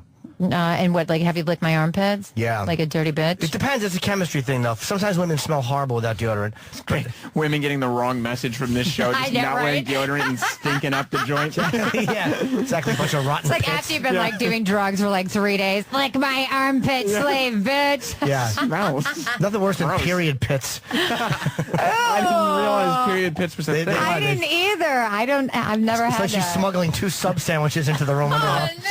Kristen, did you know about period pits? I never heard of that in my entire life. No, and I'm hoping that most people listening realize that it's Brittany Andrews that's speaking. That's all I'm thinking. Kristen's right now. like being really quiet. She has nothing to do with any of this. I've been creepily staring at Kristen's legs the whole interview. I apologize. She's looking fabulous today. Did you? some other You know what? Your legs assets look really good, though. Like, it's easier. I want to see your ass so bad. Me I too. swear to God. I look there too. You have really great legs. I'm thinking you must have really nice butt. Like, we need to, like, find a way, because she's running for governor, so she can't be naughty, but we can, like, do something, like, at a swimming pool one time, at the beach. Did you hear? I got to see that ass, because, I mean, I'm obviously an ass bikini. It's all woman, about the so. scrunch She has butt legs for bikini. What's a days. scrunch butt? It's like the bikini it's a scrunch and it's got a seam in the middle and it pulls your butt up. Oh, I need Makes one of your butt look those. 10 times better. Yeah, I just want to get the implants. Do you wear thong underpants? No, she wears My penis is a thong underpant. Oh yeah, it kind of is. It is, totally. Those are very sexy material pants that you're wearing, by the way. Thank you. They're like spandex. I like that. It's a throwback to the 80s, babe. Yeah. Woo. When you're a DJ porn star, you can get away with it, though. Fantastic. So tell us again about the party. The party, it is called the Players Ball, and we are encouraging everybody to come in their best pimp and hoe ensemble. Are you guys gonna be pimps or hoes? I don't know. That one's a That's hard a difficult question for me to answer. I'm a combination thereof, right? Yeah. I'm coming I'll as pimp a bitch myself, out, but so I'm a I think hoe that as well. says enough. which would Exactly. be The pimp. Manhattan Madam herself. So, yeah, and it's going to be at 92 Ludlow, and that is at Hotel Chantel, and it is Friday night. It starts at 9 promptly. If you get there at 9, it is free. Free After for an 10, hour. It is $20 at the door. And proceeds of it is going to two charities. We're dedicating part of the proceeds to Jordan Cepino for his bout with cancer, and the other is for Hope House, which is my nonprofit for the victims of sex trafficking. Yeah. Okay. So, and we're going to have a ton of porn stars there. A couple reality stars, you said too. Ooh, yeah, exactly. We've got like 20 people coming in the limo with us. We've got Pablo Escobar Jr. Woohoo! And, Great documentary, by the way, about we got his some father. dominatrixes that are you see- coming. My girlfriend I saw that on Hold on a was second. Plowing right through here. Sorry. Did you see the Pablo Escobar documentary about his father, where he met Yeah. the sons I didn't of see people it. his father had murdered? I would love to see it, but I didn't see it. Yes. HBO. I saw your comedy on HBO too, and I got to tell you, I got through about half of it, and I felt embarrassed, and I had to turn Why? you It was very off. dirty, I don't right? know, it was very dirty, and because I know you in a different capacity. Yeah, I'm dirty. How do you guys know each other so well? That's a good question. I know, right? Yeah, she caught me smelling her shoes and masturbating, and she had me arrested. Jim did say that No, he we're friends. found Kristen very attractive. She is freaking hot. Hello, look at her. She's like half naked here today. Like, she looks so yummy. It's wonderful. I haven't had sex in like a month. I'm gonna like eat her alive in the green room. I'm like, I got my penis on. I was in a suit, and everyone thought I would. And then the next time in a dress, and everyone was like, "You've lost so much weight." And I said, "No, I'm just wearing a suit, just showing some leg." So I realized here that I must dress So appropriately. was my special which too is, dirty for you? I'm sorry. no. It was good. I was impressed. I was impressed, but a little embarrassed. So I turned you off. I didn't get through the bashful. whole thing. How cute. She's bashful. Who was that? Wait, but which one was it though? It was, I think, your most recent one. Was I wearing a black shirt? You're always wearing a black shirt. I know, but I wasn't wearing a long sleeve shirt. No, you were wearing a black shirt. Okay, that was. Yes, I know which one that was. Was that a dirty one? You know what? I actually did a little of comedy back in the day. I worked at the Improv for a while, doing In a little bit of Melrose? stand-up. Yeah, in Melrose, and I actually did like a tour of their different, of all the different improvs in California. When did you do that? That was quite a few years back, but I've done a couple of roast stunts. I love doing comedy. It's a lot of Why'd fun. you stop? Because I actually like did that show. It was on MTV. Your Mama Knows. Something like that. Was it new? Like in the last couple years? No, it was quite. It was probably like maybe 10 years ago or something. But yeah, for a while I was like doing the whole comedy Yo thing. Mama? And it was really. Remember that show on MTV? Yo Yeah, Mama? but no, that Yo was like. Mama jokes? Yeah, exactly. That's exactly what it was. So. Wilmer Valderrama was the host. Yes, exactly. I was Yes. on that show. Exactly. Okay. So. Oh, wait, how many years are we going back now? Because Yeah, you guys exactly are aging right. yourselves. Let me just throw that out there. Yeah. You know what though? At the end of the day. Before my time. Let me throw The that great out thing, there. the I was great on thing about laughing. it is that yeah, My exactly. head poked out of a box. I'm like, you know what? The good thing about it is the cougar and the MILF is fabulous right now. So I'm just gonna rock out with my cock out, and it's all I don't good. see you as a cougar. Why don't you see I me don't as see you as a cougar? cougar You look either. much, you have a very cute smile. You don't have a cougar mouth. You have a very cute little smile. That's because it's been on a lot of ass. It's a great reason for it to be that way. I'm an ass-licking woman, I am. Are you? I am. You lick guys' asses? Yes. Good for you. Yeah. What a trooper. What about you? Do you lick women's asses? No, they asked me about that. I think at some point in my life I might, but I'm not there yet. You're not there. You're working your way up. You're working Yeah, your way I'm just not Stop there Just like yet. go the from back of the knee right now. And I was you're just going to say, like, go from the twate. Working your way up. What is that thing called? It's like in between the twate and the ass. That piece of, like, it's got a name. You need to work your way down that. The place for your gum. The taint. Yeah, the gum You got to work your way down the taint, babe. Yeah, I think. Like each time, just, you know. But I'm only 28. I have a lot of life ahead of me. Dude, I was eating ass when I was 15. I You were know, also right? sober by the time you were 19. We all take different paths. I love eating ass. Doesn't even have to be fucking showered. Can we No. after a good bout of the flu and a bike ride? Yeah, but you Hey. also like Nice. like armpits as long as it's not on the period. I want to get to the armpit thing, too. There's something about, like, just doing dirty things. Yeah. Yeah. I wish we I'm were into best it. friends. You do? Yeah, I could be best friends with Brittany. Yay. Would you be best friends with Jim? You want to come as my date? I can't. I'm going to be away. We can take both of you. Yeah? You can come as double dates. Well, would you hang out with Jim like in life? As long as he sucks my cock and is a good little bitch for mommy. I'm sure at some point he'd be willing to do both those things.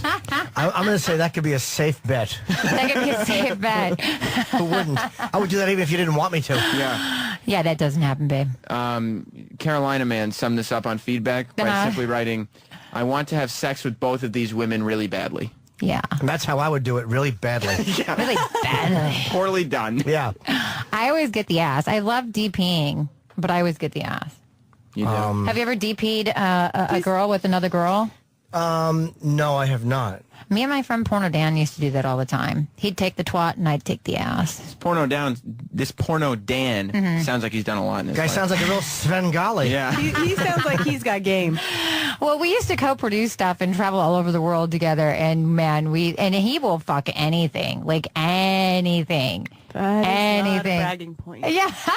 Yeah, That is not a bragging But point. it's interesting. It's a like, resume booster. It's like interesting to His see like name, what he Dominic will do. Strauss-Kahn. I'm sorry. No. Like, and he can like be on any type of substance, and he still will get it up, and he will have sex with anything. So I mean, just saying that it was always interesting. Yeah. Yeah.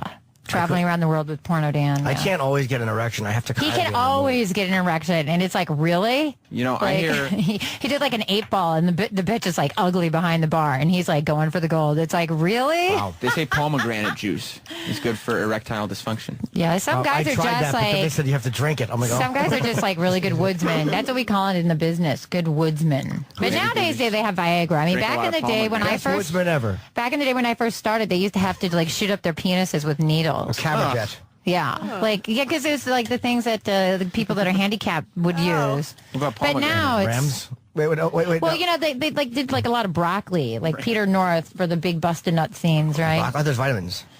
Well, it's always been said that it's broccoli. He's probably just lying so people fart on set. Yes. He doesn't want to give away his secret. He doesn't want people to know because he wants to have the big lows.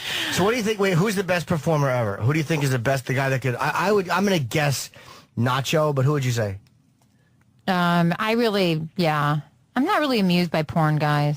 No, but I'm saying, who do you think can fuck under any conditions? Yeah. Oh, like my friend Porno Dan more than anybody else I've ever met. Is he in movies? Yeah. Oh, okay. He produces films. I mean, the guy can do so much drugs and his dick will still work. I mean, that's a real talent. And he'll fuck That's a great And he'll fuck anything. That's a great video testimonial. Yeah. He can do so much drugs and his dick will still work. It's like a late night infomercial. Yeah, and like with a really ugly bitch, it amuses me completely. It's fantastic. That's talent. All right, well, I guess we did That's it. true porn talent, man. Yeah, if you want Our to, show is over. If you want to get all the info, you guys will be tweeting it, right? Yes, we will. DJ Miss B XXX, please Yeah. sign up. Manhattan, madam. It's Manhattan Madam. Is it Manhattan Matt? Twitter.com, Manhattan Madam. And it's DJ Miss B XXX. Yes, the word exactly. triple is not there. It's DJ Yeah, Miss exactly. B Thank XXX you. on Twitter. DJ Miss B XXX. And I've always got really fun stuff on Twitter. Lots of pictures and And then stuff. go to the party because you may Go to end the up party. banging someone. Chantel, 92 the Ludlow. party. I Yeah. have to plug a gig. Tampa, Florida. I'll be at the Improv 29th of September through October 1st. And then Pittsburgh at the end of, I think, next month. I think. Or is it this month? No, it might be this month. Well, this is the end of this month. Right. September. It's in October. I'm in Pittsburgh then. I just wanted to say a super duper thank you guys for having us on today and Yes, letting us thank promote our you. party You're and our welcome for Twitter coming. And I hope you guys can make the next one. Yeah, definitely. And we can do like a big, costume party, and you can MC it with me or something. And give out some free prizes. I'll dress up as Uncle Paul. Exactly. You can be my bitch. You can be my whore, and I'll be your pimp. I'm going to make you do dirty things with the glory hole in the back in the bathroom. Sounds wonderful. Yeah, that's what I want to do. Well, Jim, thank you for coming in and carrying me through this. Oh, it was a good time. Thanks to Levi, and his book is Deer in Headlights. Yes. My Life in Sarah Palin's Crosshairs. And I guess we will see you tomorrow with the two, hopefully not convicted fucking creeps, Greg and Tony. We'll be back. We got a big update. Oh, do we? No. We will have a big update tomorrow. Yes. There's still nothing. I guess they're still in the courtom. All right. So we'll see you tomorrow. See you tomorrow. Bye. Thank you. Bye. Sirius XM. Yeah. This is the Opie Anthony Show.